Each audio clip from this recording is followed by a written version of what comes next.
हो पा रहा था, लेकिन आज आज संडे है और आज से आपकी क्लासेस रेगुलर चलेंगी और आप लोग को सारे सब्जेक्ट पढ़ाए जाएंगे और नोट्स के माध्यम से पढ़ाए जाएंगे। क्योंकि नोट्स के माध्यम से पढ़ाएंगे तो आप लोग को कम समय में ज्यादा नॉलेज मिलेगा दोस्तों। और ये नोट्स आप लोग को कहाँ जानेंगे, टेलीग्राम व्हाट्सएप ग्रुप में डाल देंगे, वहां से आप लोग प्राप्त कर लीजिएगा। ठीक दोस्तों, तो सबसे पहले देखेंगे कि कंप्यूटर में सिलेबस क्या क्या है और उसमें कैसे पढ़ना है और कैसे कैसे नहीं, कैसे कैसे आप दूसरा साइड पढ़ेंगे, इन सब के बारे में चर्चा करेंगे। ठीक दोस्तों, सबसे पहले देखेंगे आईसीटी। देखिए आईसीटी जो यूनिट पहला है और आईसीटी का ये पूरा कंप्यूटर है, मतलब कंप्यूटर जो आपको थर्ड सेमेस्टर का पूरा आईसीटी के बारे में ही दिया गया है। ठीक है, तो आईसीटी में पहले हम समझेंगे और उसके अंदर में जो जो यूनिट आएंगे सारे में पढ़ेंगे। तो दोस्तों, तो हम बता देते हैं आपको आईसीटी के अंदर क्या क्या आता है। तो आईसीटी के अंदर आपका आता है शिक्षा के क्षेत्र में आईसीटी का क्या उपयोग है, ठीक है, इसके लाभ क्या है और हानि क्या है, इन सब के बारे में देखा जाएगा।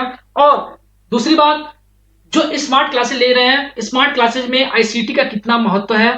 तीसरी बात, आपका जो जो टीचर होते हैं, जो अध्यापक होते हैं, आईसीटी का जो उपयोग करके कितना शिक्षा आप लोग को देता है, प्रशिक्षु कितना शिक्षा दिया जाता है, इन सब के बारे में चर्चा करेंगे। और लास्ट बात पढ़ेंगे हम लोग वेबसाइट के बारे में, वेबसाइट में आईसीटी का क्या उपयोग है और आप लोग का यूट्यूब में क्या उपयोग है और जो स्टूडेंट है, स्टूडेंट कैसे इस पर काम कर सकते हैं, इन सब के बारे में चर्चा करेंगे। दोस्तों, तो सबसे पहले यूनिट पहला देखेंगे जिसका नाम है आईसीटी।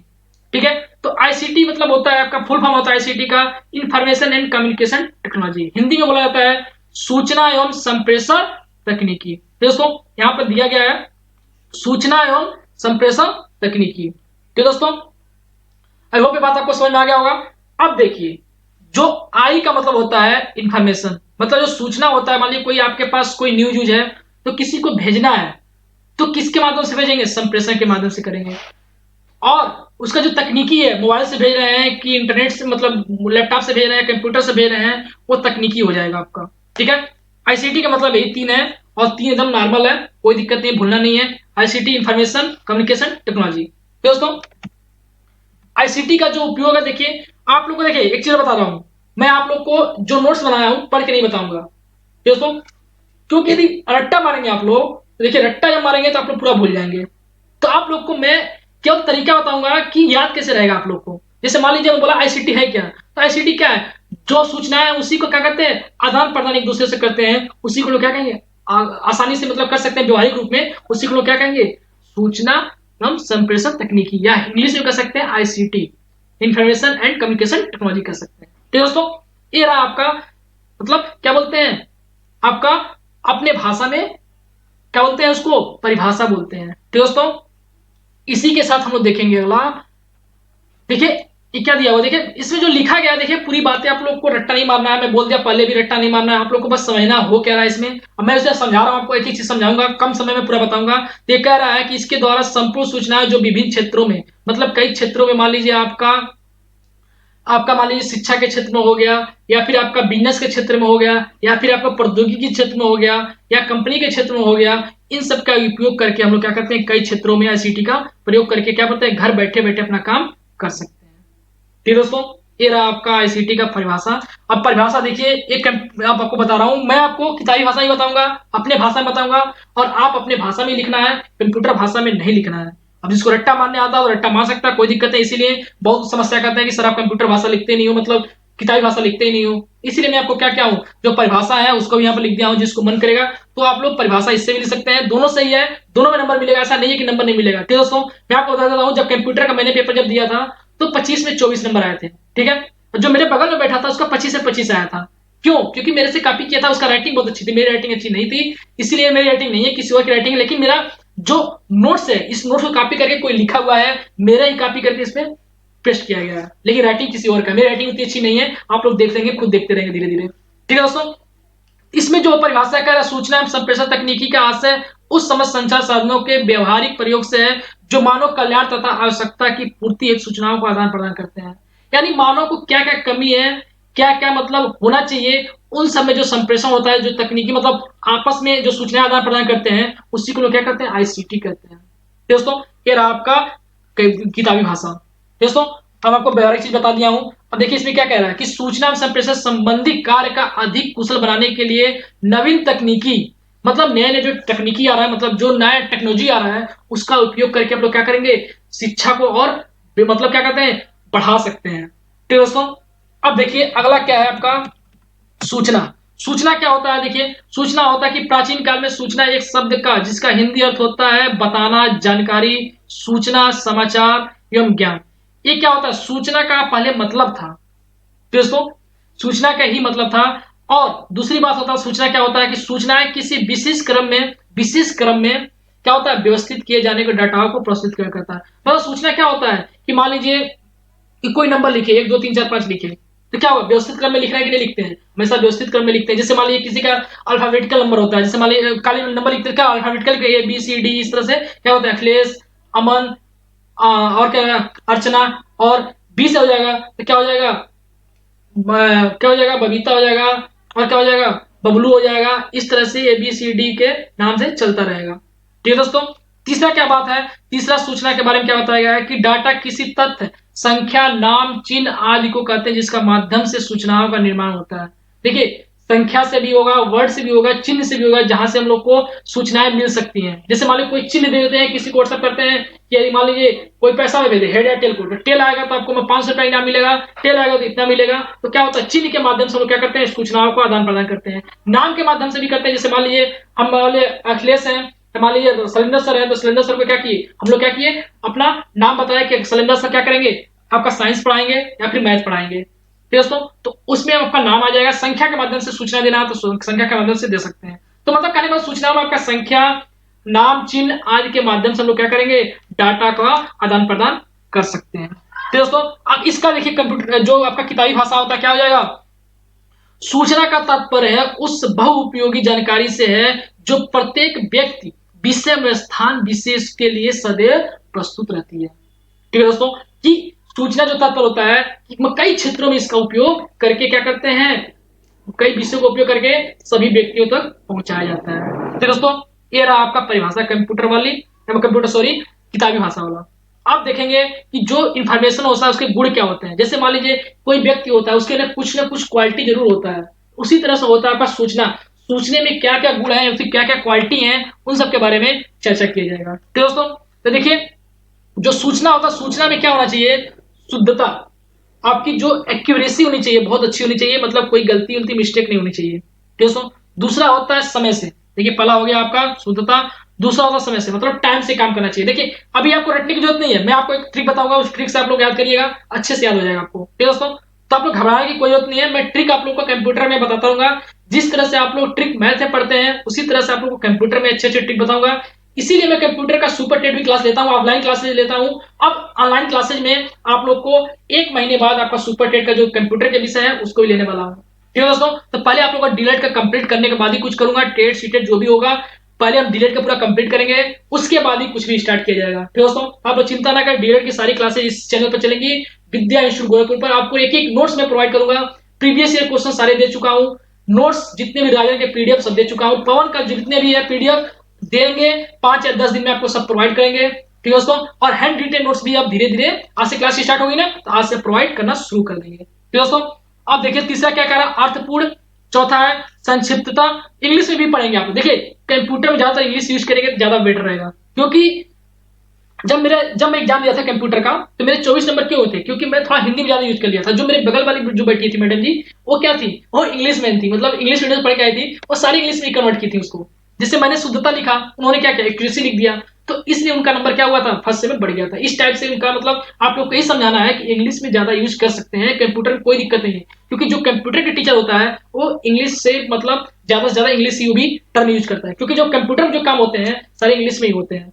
ठीक है दोस्तों, इसीलिए आप ऐसा मत समझिए कि हिंदी में लिखा है इंग्लिश में लिखा है, आप बोथ दोनों लैंग्वेज बाई लैंग्वेज भी लिख सकते हैं, कोई दिक्कत नहीं है। तो दोस्तों तो एक्यूरेसी हो गया, टाइम हो गया, मीनिंगफुल हो गया, और कंसिस्टेंस हो गया, ऑफ एबिलिटी हो गया, और एडिक्वेसी हो गया। तो दोस्तों 5 6 हो गया। अब इसको याद कैसे करना है, देखिए देखिए इसको याद करके क्या कर रहा है, आटा, आटा का जो क्या होता है रोटी होता है, आटा का रोटी माँ ने बनाया, क्या कौन बनाया माँ ने बनाया।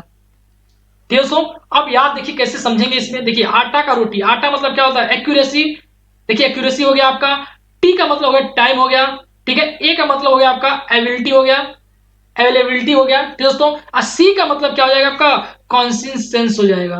दोस्तों आटा का रोटी माँ ने बनाया, माँ ने बनाया मतलब क्या हो जाएगा, से मीनिंगफुल हो जाएगा। देखिए मीनिंगफुल हो जाएगा। ए का मतलब हो जाएगा एडिक्वेसी हो जाएगा दोस्तों, जिसको मतलब पर्याप्तता। तो ये ट्रिक आप लोग को धीरे धीरे आपको सब समझ में आएगा कि चीज आप लोग को रटने की कोई जरूरत नहीं होगी। आटा का रोटी माँ ने बनाया मतलब क्या हो जाएगा, सूचना के गुण में क्या करेंगे, आटा का रोटी माँ ने बनाया, याद कर लीजिए। तो आटा का मतलब क्या हो जाएगा, एक्यूरेसी, और टी का मतलब टाइम, ए का मतलब एबिलिटी, और सी का मतलब होता है कंसिस्टेंस, और एम का मतलब हो जाएगा मीनिंगफुल, और ए का मतलब है एडिक्वेसी। ठीक है दोस्तों, इस तरह से आप लोग याद कर सकते हैं। ठीक है, टाइम को वेस्ट नहीं करेंगे, आप लोग को जल्दी जल्दी पढ़ा के क्या करेंगे, नया चैप्टर स्टार्ट करेंगे आप लोग का। ठीक है दोस्तों, देखिए अगला क्या है, संप्रेषण या संचार, जो माध्यम होता है। ठीक है दोस्तों, जो माध्यम होता है उसी को हम लोग क्या करते हैं, जैसे मान लीजिए कम्युनिकेशन का माध्यम जो होता है उसी को हम लोग क्या करते हैं, हम लोग संप्रेषण करते हैं। ठीक है दोस्तों, जैसे संप्रेषण आपका आ जाएगा जब दो या दो से अधिक, देखिए अकेले कोई संप्रेषण नहीं होता है, जब दो व्यक्ति मिलेंगे, सेंडर और रिसीवर। देखिए ये आपका कंप्यूटर भाषा है, सेंडर होता है, एक होता है रिसीवर। ठीक है दोस्तों, क्या होता है, रिसीवर होता है। यहां से क्या होता है, सेंडर क्या करता है, अपना डाटा भेजता है किसको, रिसीवर को। रिसीवर क्या होता है, डाटा को प्राप्त करता है, और डाटा को प्राप्त करने का फीडबैक देता है सेंडर को रिपीट। ये सब किस में होता है, आपको नेटवर्किंग के क्षेत्र में होता है। इतना मैं लंबा नहीं खींचूंगा आप लोग को, बस आप लोग को बता रहा हूँ कंप्यूटर के भाषा में क्या होता है। ठीक है दोस्तों, तो कंप्यूटर में आप लोग को पढ़ाऊंगा, जब हम क्या बोलते हैं सुपर टेट का पढ़ाऊंगा, 5 नंबर का सुपर टेट में आता है, याद रखिए दोस्तों। 5 नंबर का आता है, और आप लोग को मैं ही कवर कराऊंगा। कुछ तो आईसीटी से 2 क्वेश्चन आते हैं, 2 क्वेश्चन यहीं से कवर हो जाएंगे आपके। 3 क्वेश्चन जो फर्स्ट सेमेस्टर पेपर में आपको मिलता था उसको हम लोग कवर करेंगे। इसके बाद आपका थर्ड सेमेस्टर एग्जाम के बाद कवर करेंगे। ठीक है, आपका पेपर तक कोई दिक्कत नहीं है, आपके पेपर तक मैं ही चलूंगा, मैं ही आप लोग को चीज लेके चलूंगा। ठीक है दोस्तों, और जो भी होगा आप लोग को सूचना हम देते रहेंगे इस वीडियो में, मतलब वीडियो नहीं, इस चैनल पर। ठीक है दोस्तों, तो देखिए क्या कह रहा है कि जब दो या दो से अधिक व्यक्ति आप आपस में कुछ सार्थक चिन्हों, संकेतों एवं प्रतीकों के माध्यम से विचारों का, भावनाओं का आदान प्रदान करते हैं, इससे हम लोग क्या करते हैं, संचार करते हैं। दोस्तों जैसे मान लीजिए हम लोग क्या कर रहे हैं, जैसे मान लीजिए हम सूचना दे रहे हैं, मान लीजिए कि पेपर आप लोग का मान लीजिए अप्रैल के फर्स्ट वीक में है। तो मैंने क्या किया, मैं मान लीजिए सर हूं और प्रशिक्षु हूं, ठीक है। तो प्रशिक्षु को मैंने क्या किया, व्हाट्सएप ग्रुप पे क्या किया, मैसेज किया कि आप लोग का पेपर अप्रैल के फर्स्ट वीक में थर्ड सेमेस्टर का एग्जाम है। तो क्या हुआ, माध्यम क्या हुआ, टेक्स्ट मैसेज। मैंने क्या किया, टेक्स्ट मैसेज कर दिया, व्हाट्सएप कर दिया, तो माध्यम मतलब संप्रेषण हो गया। संप्रेषण का मतलब क्या हो गया कि दोनों के बीच में किसके माध्यम के द्वारा हम लोग क्या कर रहे हैं, सूचना प्राप्त कर रहे हैं, उसी को हम लोग संप्रेषण करते हैं। अगला होता है तकनीकी। तकनीकी मतलब टेक्नोलॉजी। अब किस टेक्नोलॉजी का यूज किए हैं, देखिए जब हम टेक्स्ट कर रहे हैं तो कौन सा टेक्नोलॉजी यूज कर रहे हैं, मोबाइल का यूज कर रहे हैं। तो मोबाइल के माध्यम से हम लोग क्या कर रहे हैं, हम लोग डाटा को आदान प्रदान कर रहे हैं। देखिए दोस्तों, आप लोग को समझेंगे तो आसानी से लिख सकते हैं, किताबी भाषा लिखेंगे तो दिक्कत होगी। इसमें भी मैं अपना बना बना कर लिखा गया है। ठीक है दोस्तों, तो उसी का एक कॉपी पेस्ट किया गया, मेरा ही नोट्स है, कोई दिक्कत नहीं है, आप लोग पढ़ सकते हैं आसानी से, आसान भाषा में लिखा हूं। और रही बात, लिखा नहीं हूं मतलब लिखवाया गया है, लेकिन मेरी राइटिंग इतनी अच्छी नहीं है। तो दोस्तों लेकिन नोट्स मेरे द्वारा बनाया, मतलब मैं अपने नोट्स से बनाया, फिर उसको राइटिंग अच्छी करवाया गया है। तो दोस्तों अब ये नोट्स मैं आपको ग्रुप में डालता रहूंगा और टेलीग्राम पर डालता रहूंगा। अगला क्या कह रहा है कि जब हम दो या दो से अधिक कंप्यूटर सिस्टम में डाटा सूचनाओं का आदान प्रदान करते हैं तो उसे नेटवर्क कहते हैं, जो कि संचार का एक माध्यम है। अभी मैं बता रहा हूं, इसके पहले मैंने क्या बोला, वही बोला था कि सेंडर होता है, एक होता है सेंडर, एक होता है रिसीवर। कि जो हम लोग डाटा भेजते हैं, रिसीवर को जो रिसीव करता है, डाटा प्राप्त करता है कि नहीं प्राप्त करता है, सब कुछ बताता है। डाटा प्राप्त होता है तो यहाँ पर क्या करेगा, फीडबैक दे देगा कि हमारा जो माध्यम है संप्रेषण का, क्या हो गया है, डन हो चुका है। तो दोस्तों ये होता है आपका संप्रेषण। अगला आता है प्रौद्योगिकी या तकनीकी। तकनीकी मतलब वही बताया, जिससे मोबाइल हो गया, किस टेक्नोलॉजी का यूज कर रहे हैं, या फिर फैक्स। देखिए कभी कभी होता है कि जो बॉर्डर पर रहते हैं उसको क्या करते हैं, हम लोग फैक्स करते हैं, ज्यादातर फैक्स ही किया जाता है वहां पर, क्योंकि वहां पर मोबाइल हो सकता है, नेटवर्क नहीं होता, तो फैक्स से आसानी से सैटेलाइट के माध्यम से चला जाता है। तो दोस्तों जो फैक्स की जो वर्किंग होती है वो सैटेलाइट के माध्यम से होता है। दोस्तों देखिए अब आप आपको एक ही चीज नहीं बता सकता हूँ, क्योंकि बहुत टाइम लगेगा। जब मैं सुपर टेट की क्लास लूंगा ना आप लोग का, उसमें आप लोग को कंप्यूटर अच्छे से पढ़ाऊंगा तो आप लोग को ज्यादा समझ में आएगा। क्योंकि अभी मैं सब बताऊंगा तो आप लोग को ऊपर से उठता जाएगा, इसीलिए मैं आप लोग को सिलेबस पर कवर करूंगा। सिलेबस के बाद बचता है तो आप लोग को हर चीज बताएंगे। ठीक है दोस्तों, अब देखिए इसमें क्या कह रहा है, प्रौद्योगिकी एवं तकनीकी। इसमें देखिए जो किताबी भाषा क्या कह रहा है कि वांछित उद्देश्य की प्राप्ति के लिए वैज्ञानिक विधियों से सुव्यवस्थित उत्तर संबंधी भागों के प्रणाली की प्रौद्योगिकी तकनीकी करते हैं। अब देखिए अब इसे लिखेंगे तो लिख पाएंगे, कभी ऐसा हो ही नहीं सकता दोस्तों, आप इसे रट्टा नहीं मार सकते हैं। मैंने क्या बोला कि जो सूचनाओं का आदान प्रदान करता है, जिस तकनीकी का प्रयोग करते हैं उसी को हम लोग क्या करते हैं, हम लोग प्रौद्योगिकी या तकनीकी करते हैं। मतलब जिस माध्यम का प्रयोग करते हैं, जिस माध्यम का, तकनीकी नहीं कहेंगे, हम लोग सूचनाओं को जिस माध्यम का प्रयोग करते हैं उसी को लोग क्या कहते हैं, तकनीकी या टेक्नोलॉजी कहते हैं। जैसे मान लीजिए हम लोग किसी सूचना को भेजे टेक्स्ट के माध्यम से, तो लोग क्या किए, उसमें तकनीकी कैसे, मोबाइल के द्वारा भेजे तो मोबाइल का यूज किए। और मान लीजिए आप लोग कोई मेल करना चाहते हैं तो मेल किसके द्वारा कर रहे हैं, आप फैक्स के द्वारा करें तो फैक्स का माध्यम हो जाएगा, तकनीकी हो जाएगा कि फैक्स हम लोग कर रहे हैं। ठीक दोस्तों, और कभी कभी देखते हैं कि जो मतलब क्या होते हैं, जो बोल नहीं पाते हैं वो क्या करते हैं, संप्रेषण किससे करते हैं, अपने भावों से करते हैं, मतलब अपने हाथ पैर चला के मतलब उसको भावनाओं से व्यक्त करते हैं। दोस्तों, तो रट्टा नहीं मारना आपको, जो समझाया उसी को लिखना है और कुछ नहीं करना आपको। और आप लोग रट्टा मारेंगे, रट्टा मार के भूल जाएंगे, कोई कुछ नहीं काम आएगा। आईसीटी के जो टूल्स है क्या क्या होते हैं, इनके बारे में चर्चा करते हैं। पहला होता है कंप्यूटर। आईसीटी में कंप्यूटर बहुत जरूरी होता है। लैपटॉप हो, कंप्यूटर हो, मोबाइल हो, ये सब क्या होते हैं, आईसीटी के अंदर आते हैं। आईसीटी मतलब होता है कि एक मान लीजिए कि टूल्स, मतलब आईसीटी टूल्स मतलब होता है कि इंफॉर्मेशन के जो माध्यम है कौन कौन से हो सकते हैं। हम लोग कंप्यूटर के माध्यम से इंफॉर्मेशन दे सकते हैं, नहीं दे सकते हैं, दे सकते हैं। लैपटॉप के माध्यम से दे सकते हैं कि नहीं, इंफॉर्मेशन दे सकते हैं, बिल्कुल दे सकते हैं। मोबाइल के माध्यम से दे सकते हैं, टैबलेट के माध्यम, जो टैबलेट होता है दोस्तों। और प्रोजेक्टर, जो बड़े बड़े प्रोजेक्टर होते हैं ना, प्रोजेक्टर लोग क्या करते हैं, दिखाते हैं। जैसे आप लोग मूवी देखने गए, प्रोजेक्टर से माध्यम से दिखाया जाता है। वहां पर आप लोग को पर्दे पर जो पीछे लगा जाता है ना, आज सामने प्रोजेक्टर के माध्यम से दिखाया जाता है दोस्तों। और इंटरनेट या वाईफाई, इंटरनेट के माध्यम से हम संप्रेषण कर सकते हैं, या फिर क्या बोलते हैं, सूचनाएं आदान प्रदान कर सकते हैं। तो दोस्तों ये रहा टूल्स, मतलब आपको कितने प्रकार के होते हैं आईसीटी के टूल्स, मतलब सूचनाओं को आदान प्रदान कर सकते हैं। अब देखिए बहुत इंपॉर्टेंट है ये क्वेश्चन, हमको लगता है कि जब तक पेपर होता है आईसीटी में, आईसीटी का जो सिलेबस है इसमें से एक क्वेश्चन आना ही आना है। तो दोस्तों इसमें क्या है, सूचना एवं संप्रेषण तकनीकी के लाभ एवं अनुप्रयोग क्या है। ठीक है, लाभ एवं अनुप्रयोग मतलब कहाँ का उपयोग कर सकते हैं, इसके लाभ क्या क्या है, इसके बारे में बताना है। दोस्तों तो इसमें कुछ नहीं है, मैं बता दिया हूं सारा। देखिए मैं बताता हूं आपको, ऐसे आपको लिखना है, जब पूछेगा तो क्या करेंगे, सूचना। देखिए लिखने का तरीका भी आपको अच्छा होना चाहिए, तभी आपको मार्क्स अच्छे मिलेंगे। ठीक है, आप पढ़िए कम लेकिन आप सोचिए ज्यादा, मतलब सोचिए, मतलब आप लोग क्या करिए, क्या बोलते हैं इसको, गहन से सोचिए, मतलब आप लोग दिमाग में बैठा लीजिए कि हाँ ऐसे लिखना है और इसका आंसर अपने दिमाग से लिखना है, कि रट्टा मार के नहीं लिखना है। तभी आप लोग को नंबर अच्छे मिलेंगे, नहीं तो नंबर आपको अच्छे नहीं मिलेंगे। दोस्तों इसमें क्या है, सूचना एवं संप्रेषण तकनीकी के निम्नलिखित लाभ एवं अनुप्रयोग हैं। क्या क्या है, पहला है देखिए, इस तरह से हेडिंग डालिएगा, ये ब्लैक पेन से लिखिएगा या फिर कोई पेन चेंज कर लीजिएगा। ठीक है, क्या लिखिएगा, सीखने में संसाधनों की विविधता का उपयोग। देखिए तो क्या हो जाएगा, इंग्लिश जाने जो इंग्लिश पढ़ते हैं तो क्या हो जाएगा, utilization of the variety of learning resource. ठीक है, हिंदी में क्या है, सीखने के संसाधनों की विविधता का उपयोग। दोस्तों इसको क्या कहेंगे, देखिए यह शिक्षण कौशल और सीखने की क्षमता बढ़ाने के लिए संसाधनों का बहुत ही मदद करता है। आईसीटी की सहायता से और सर्व दृश्य माध्यम के शिक्षा प्रदान करना आसान हो गया है।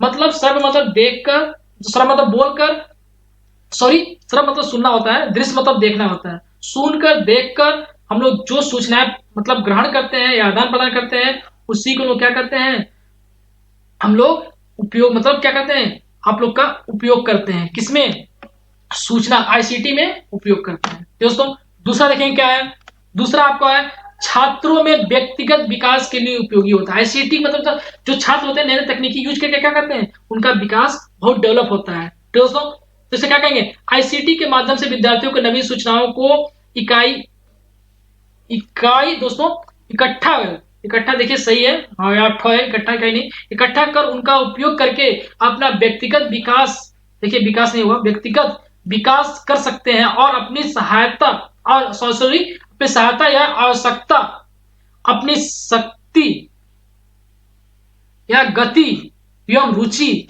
सॉरी सूची या रुचि, रुचि सॉरी दोस्तों, रुचि या सूची नहीं है, रुचि के अनुसार स्व अनुदेशन प्राप्त कर सकते हैं। देखिए ये आपका किताबी भाषा है। देखिए इसमें कह रहा है कि जो छात्रों का व्यक्तिगत, जैसे जैसे रुचि होता है कि मैं मोबाइल से माध्यम से पढ़ूं या लैपटॉप के माध्यम से पढ़ूं, और उसकी जो स्पीड है कि हम जल्दी से पढ़ के क्या करें, कम समय में समाप्त कर दें। ठीक है, तो जो कम समय में पढ़ के समाप्त कर दें और नई नई तकनीकी यूज करें और वो सूचनाओं को जल्द से जल्द आदान प्रदान करें, वही क्या हो जाएगा, जो छात्र होंगे, मतलब जो प्रशिक्षु होंगे, वो क्या करेंगे, विकास ज्यादा कर सकते हैं। ठीक दोस्तों, ये इसका उपयोग है, छात्रों के व्यक्तिगत विकास के लिए उपयोगी है। दोस्तों अलग तीसरा क्या है, शिक्षकों के लिए उपयोगी, शिक्षकों के लिए बहुत महत्वपूर्ण है। आईसीटी का उपयोग करके क्या करते हैं, प्रोजेक्टर के माध्यम से लोग क्या करते हैं, बैठे बैठे एक क्लासरूम में स्मार्ट क्लास बना के उसको क्या करते हैं, शिक्षा ग्रहण करवाते हैं। दोस्तों इसको क्या पढ़ेंगे, आईसीटी शिक्षकों के शिक्षा अधिगम प्रक्रिया में सहायता प्रदान करता है। तो दोस्तों उपयुक्त शिक्षण के लिए विभिन्न प्रकार की सूचनाओं, ज्ञान एवं आंकड़ों की आवश्यकता होती है। जो आवश्यकता होती है इन्हीं से क्या करते हैं, आईसीटी से उपयोग करके पढ़ाते हैं। इन्हें प्राप्त करने के लिए आईसीटी शिक्षक की सहायता करती है। तो दोस्तों यही था आपका शिक्षक के लिए उपयोगी हो गया। चौथा है विद्यार्थियों के लिए उपयोगी। देखिए विद्यार्थियों के लिए उपयोगी क्या होगा कि आईसीटी से विद्यार्थियों, देखिए यहाँ से आईसीटी से विद्यार्थियों से अपने सीमित ज्ञान का विस्तार कर सकते हैं। जैसे मान लीजिए कि बहुत प्रशिक्षु को नॉलेज नहीं होता है, तो क्या करते हैं आईसीटी के माध्यम से बहुत सारे नॉलेज गेन करते हैं, मतलब आप लोग ज्ञान बढ़ाते हैं और सूचनाओं को इकट्ठा करने के सही समय पर उपयोग कर सकते हैं। और इसका केवल सूचनाओं ही आदान प्रदान नहीं होती है, अपितु मतलब कि ये भी होता है, देखिए ये मतलब फिर मतलब होता है कि ये भी होता है कि विद्यार्थियों में समस्या समाधान, जो समस्या आती है उसका समाधान और निर्णय क्षमता का भी विकास होता है। मतलब सोचने समझने की जो क्षमता होती है विद्यार्थियों की, इसमें वो क्या होता है आईसीटी के माध्यम से क्या करते हैं सीख सकते हैं, ज्ञान बढ़ा सकते हैं। ठीक है दोस्तों। अगर देखिए पांचवा क्या कह रहा है, देखिए आप लोग को हेडिंग जरूर याद करना पड़ेगा, मतलब हेडिंग तो देखना ही पड़ेगा कि हेडिंग आपको याद है कि नहीं है। तो अगला है पांचवा शिक्षण तकनीकी में विकास। ठीक है, इसमें क्या है शिक्षक द्वारा सूचना एवं संप्रेषण तकनीकी के माध्यम से शिक्षक, कंप्यूटर एक प्रकार का क्या होता है इलेक्ट्रॉनिक मशीन होता है जो सूचनाओं को क्या करता है आदान प्रदान करता है कम समय में, और क्या शुद्धता यानी सत्य और विश्वसनीयता का कार्य करता है। ठीक है दोस्तों, तो कंप्यूटर का मतलब ये होता है कि कम समय में क्या करता है हमको करेक्ट जानकारी देता है। ठीक है दोस्तों, ये रहा आपका कंप्यूटर का डेफिनेशन। और किताब से पढ़ा जाए तो किताबी भाषा क्या है, कंप्यूटर एक ऐसी इलेक्ट्रॉनिक युक्ति है जो प्राप्त सूचनाओं को दिए गए निर्देशों के अनुरूप विश्लेषित कर उत्पन्न सूक्ष्म समय में सत्य और विश्वसनीय परिणाम प्रस्तुत करता है। देखिए आप इस तरह पढ़ेंगे किताब से तो किताब से आप लोग को याद नहीं होगा, मैं किताब भी बताऊंगा और अपने लैंग्वेज में मतलब अपने भाषा में आपको बताऊंगा, आप भी अपनी भाषा में एग्जाम में लिख सकते हैं, उससे भी आपको अच्छा नंबर मिलता है। ठीक है दोस्तों, ऐसा जो बोलता है कि नहीं किताब से ही भाषा से लिखना है तो ऐसा कुछ नहीं है, आप अपने लैंग्वेज में लिखेंगे तो आपको पक्का नंबर मिलना 100% आपको नंबर देना ही देना उनको है। क्योंकि हम क्या करेंगे अपनी बातों से क्या करेंगे एग्जामिनर को क्या करेंगे इंप्रेस कर देंगे तो अपने आप नंबर दे देगा। ठीक है दोस्तों, ये रहा आपका कंप्यूटर का डिफिनेशन हुआ, जिसको इंग्लिश से पढ़ना है तो computer is electronic device machine which is take any raw data enter the program and give the magical digit with the special and correct. मतलब कि आपको नहीं स्पीड एंड करेक्ट, मतलब आपकी जो गति है कंप्यूटर की जो गति है वो कम समय में करके और करेक्ट सही डाटा देता है, उसी को लोग क्या कहते हैं कंप्यूटर कहते हैं। दोस्तों तो कंप्यूटर की क्या क्या मेन विशेषताएं हैं, कैरेक्टरिस्टिक ऑफ कंप्यूटर्स। देखिए कैरेक्टरिस्टिक मतलब विशेषताएं होती हैं, तो कंप्यूटर क्या क्या विशेषता होती है। देखिए हाई स्पीड होना चाहिए, एक्यूरेसी अच्छी होनी चाहिए। ठीक है दोस्तों, और रिलायबिलिटी मतलब विश्वसनीयता कि वो एकदम विश्वास के पात्र हो कि मतलब ये सही एकदम डाटा दिया जा रहा है, उसको बोलते हैं रिलायबिलिटी। ठीक है, और हाई स्टोरेज कैपेसिटी मतलब इसमें स्टोरेज जो होनी चाहिए बहुत हाई होनी चाहिए। ठीक है, पहले बोलते थे जीबी एमबी बोलते थे, पहले एमबी आता था, एमबी से फिर जीबी से क्या हो गया है आपका टीबी में टेराबाइट बोलते हैं, जो आप लोग को कंप्यूटर जितने आते हैं आप टीबी में आते हैं 1 टेराबाइट 2 टेराबाइट टीबी बोलते हैं। ठीक है, इस तरह से आप लोग का स्टोरेज का ज़्यादा होना चाहिए। और देखिए उसके बाद ब्लॉक डायग्राम आता है कंप्यूटर का। देखिए कंप्यूटर का जो ब्लॉक डायग्राम है हम इस पर चर्चा करेंगे। देखिए हम बता रहे हैं आपको जो नोट्स में बनाए हो स्पेशल नोट्स है कंप्यूटर के लिए, और इसमें कम समय में आपको बताया जा रहा है, नहीं तो हम आपको डिटेल में बताते तो बहुत टाइम लगता पढ़ाने में, इसीलिए हम कम समय में आपको समाप्त कर रहे हैं। और नोट्स आपको टेलीग्राम आज डाल देंगे, कल नहीं डाल पा रहे थे क्योंकि हम सोचे थे कि एक यूनिट पूरा कंप्लीट हो जाए तो एक एक यूनिट का आपको डालते रहे। अब कल से एक एक यूनिट एक एक चैप्टर पढ़ाएंगे और उसी का एक एक यूनिट का आप लोग क्या करेंगे पीडीएफ प्राप्त कर लीजिएगा टेलीग्राम से, व्हाट्सएप ग्रुप से, जहां से भी आपको अच्छा लगता है वहां से प्राप्त कर सकते हैं। ठीक है दोस्तों, तो आइए कंप्यूटर का जो ब्लॉक डायग्राम है उसको समझते हैं क्या होता है। देखिए कंप्यूटर का जो ब्लॉक डायग्राम है वो एक सीपीयू की तरह काम करता है। ठीक है दोस्तों, सीपीयू को क्या करते हैं हम निर्देश देते हैं, कोई निर्देश देते हैं तो निर्देश क्या करता है सीपीयू में क्या होता है एलयू अर्थमेटिक लॉजिकल यूनिट होता है, वो क्या कैलकुलेट करता है सब कुछ कि कितना उसका स्टोरेज है, रैम कितना है, सब देखता है। और उस जो सूचना को मिलती है, जो डाटा मिलता है मुझे, उससे क्या करता है कैलकुलेट करके मतलब अपना जो कार्य करता है मेमोरी मेरी मतलब रैम जो कार्य करता है उसको क्या करता है कन्वर्ट कर देता है आउटपुट में, जो परिणाम हमको देता है उसको आउटपुट में कन्वर्ट करता है। ये आपका है पूरा कंप्यूटर का ब्लॉक डायग्राम, ये आपको समझा दिए। अब बनाना कैसे है अब उसको देखेंगे। ठीक दोस्तों, तो सबसे पहले क्या होता है कि बीच में एक क्या करिएगा बॉक्स बनाइएगा, बॉक्स में क्या करेंगे यहाँ पर सीपीयू लिखिएगा या फिर स्टोरेज लिखिएगा, स्टोरेज यूनिट, और नीचे क्या लिखिएगा एलयू लिखिएगा। ठीक है दोस्तों, इसको बोलते हैं, देखिए हम समझाते हैं आपको। ये देखिए यहाँ पर क्या लिखेंगे डाटा लिखेंगे, जो डाटा हम लोग दे रहे हैं, जो सूचना दे रहे हैं, इनपुट देंगे। इनपुट की यूनिट किसे कहते हैं? इनपुट होता है मतलब हमारे कीबोर्ड के द्वारा दिए, माउस के द्वारा, मतलब कुछ भी मतलब सूचना हम देते हैं उसको क्या कहते हैं हम लोग? इनपुट यूनिट बोलते हैं। और जो हमको आउटपुट देता है, मतलब जो हमको परिणाम देता है, उसको क्या बोलते हैं? आउटपुट यूनिट बोलते हैं। तो दोस्तों ये एक डायग्राम बनाया जाता है कि ऐसे ऐसे कार्य करता है। अब देखिए स्टोरेज यूनिट दिया है। स्टोरेज यूनिट दो प्रकार के होते हैं, एक होता है प्राइमरी, एक होता है सेकेंडरी। दोस्तों प्राइमरी में क्या होता है आपका? प्राइमरी स्टोरेज में जो मतलब हम लोग का मान लीजिए कि कोई, जैसे मान लीजिए रैम है। रैम में क्या होता है कि आपका जो डाटा है, मान लीजिए आप कोई कार्य कर रहे हैं, कंप्यूटर पर कार्य कर रहे हैं और आपकी लाइट चली गई, ठीक दोस्तों, तो लाइट चली गई तो वो डाटा क्या होगा? वो सेव नहीं हो पाएगा, वो ऑटोमेटिक क्या होता है? डिलीट हो जाता है। लेकिन सेकेंडरी स्टोरेज है, जैसे मान लीजिए आपका आपका पेन ड्राइव हो गया, आपका हार्ड डिस्क हो गया, वो स्टोरेज, जो सेकेंडरी स्टोरेज होता है उसमें क्या होता है? आपका डाटा सेव होता है और उसको ओपन करके हम लोग क्या करते हैं? कार्य करते हैं। लेकिन यदि डाटा, यदि लाइट भी चली जाती है, कंप्यूटर बंद भी होता है, तो वहाँ से डाटा डिलीट नहीं होता है। तो दोस्तों यही प्राइमरी सेकेंडरी स्टोरेज में यही फर्क होता है और कुछ नहीं है इसमें। दोस्तों और दूसरा होता है देखिए कंट्रोल यूनिट। देखिए पहले क्या होता है? डाटा हम भेजते हैं यहाँ पर, उसके बाद क्या करता है? प्राइमरी मेमोरी क्या करता है? प्राइमरी मेमोरी क्या करता है?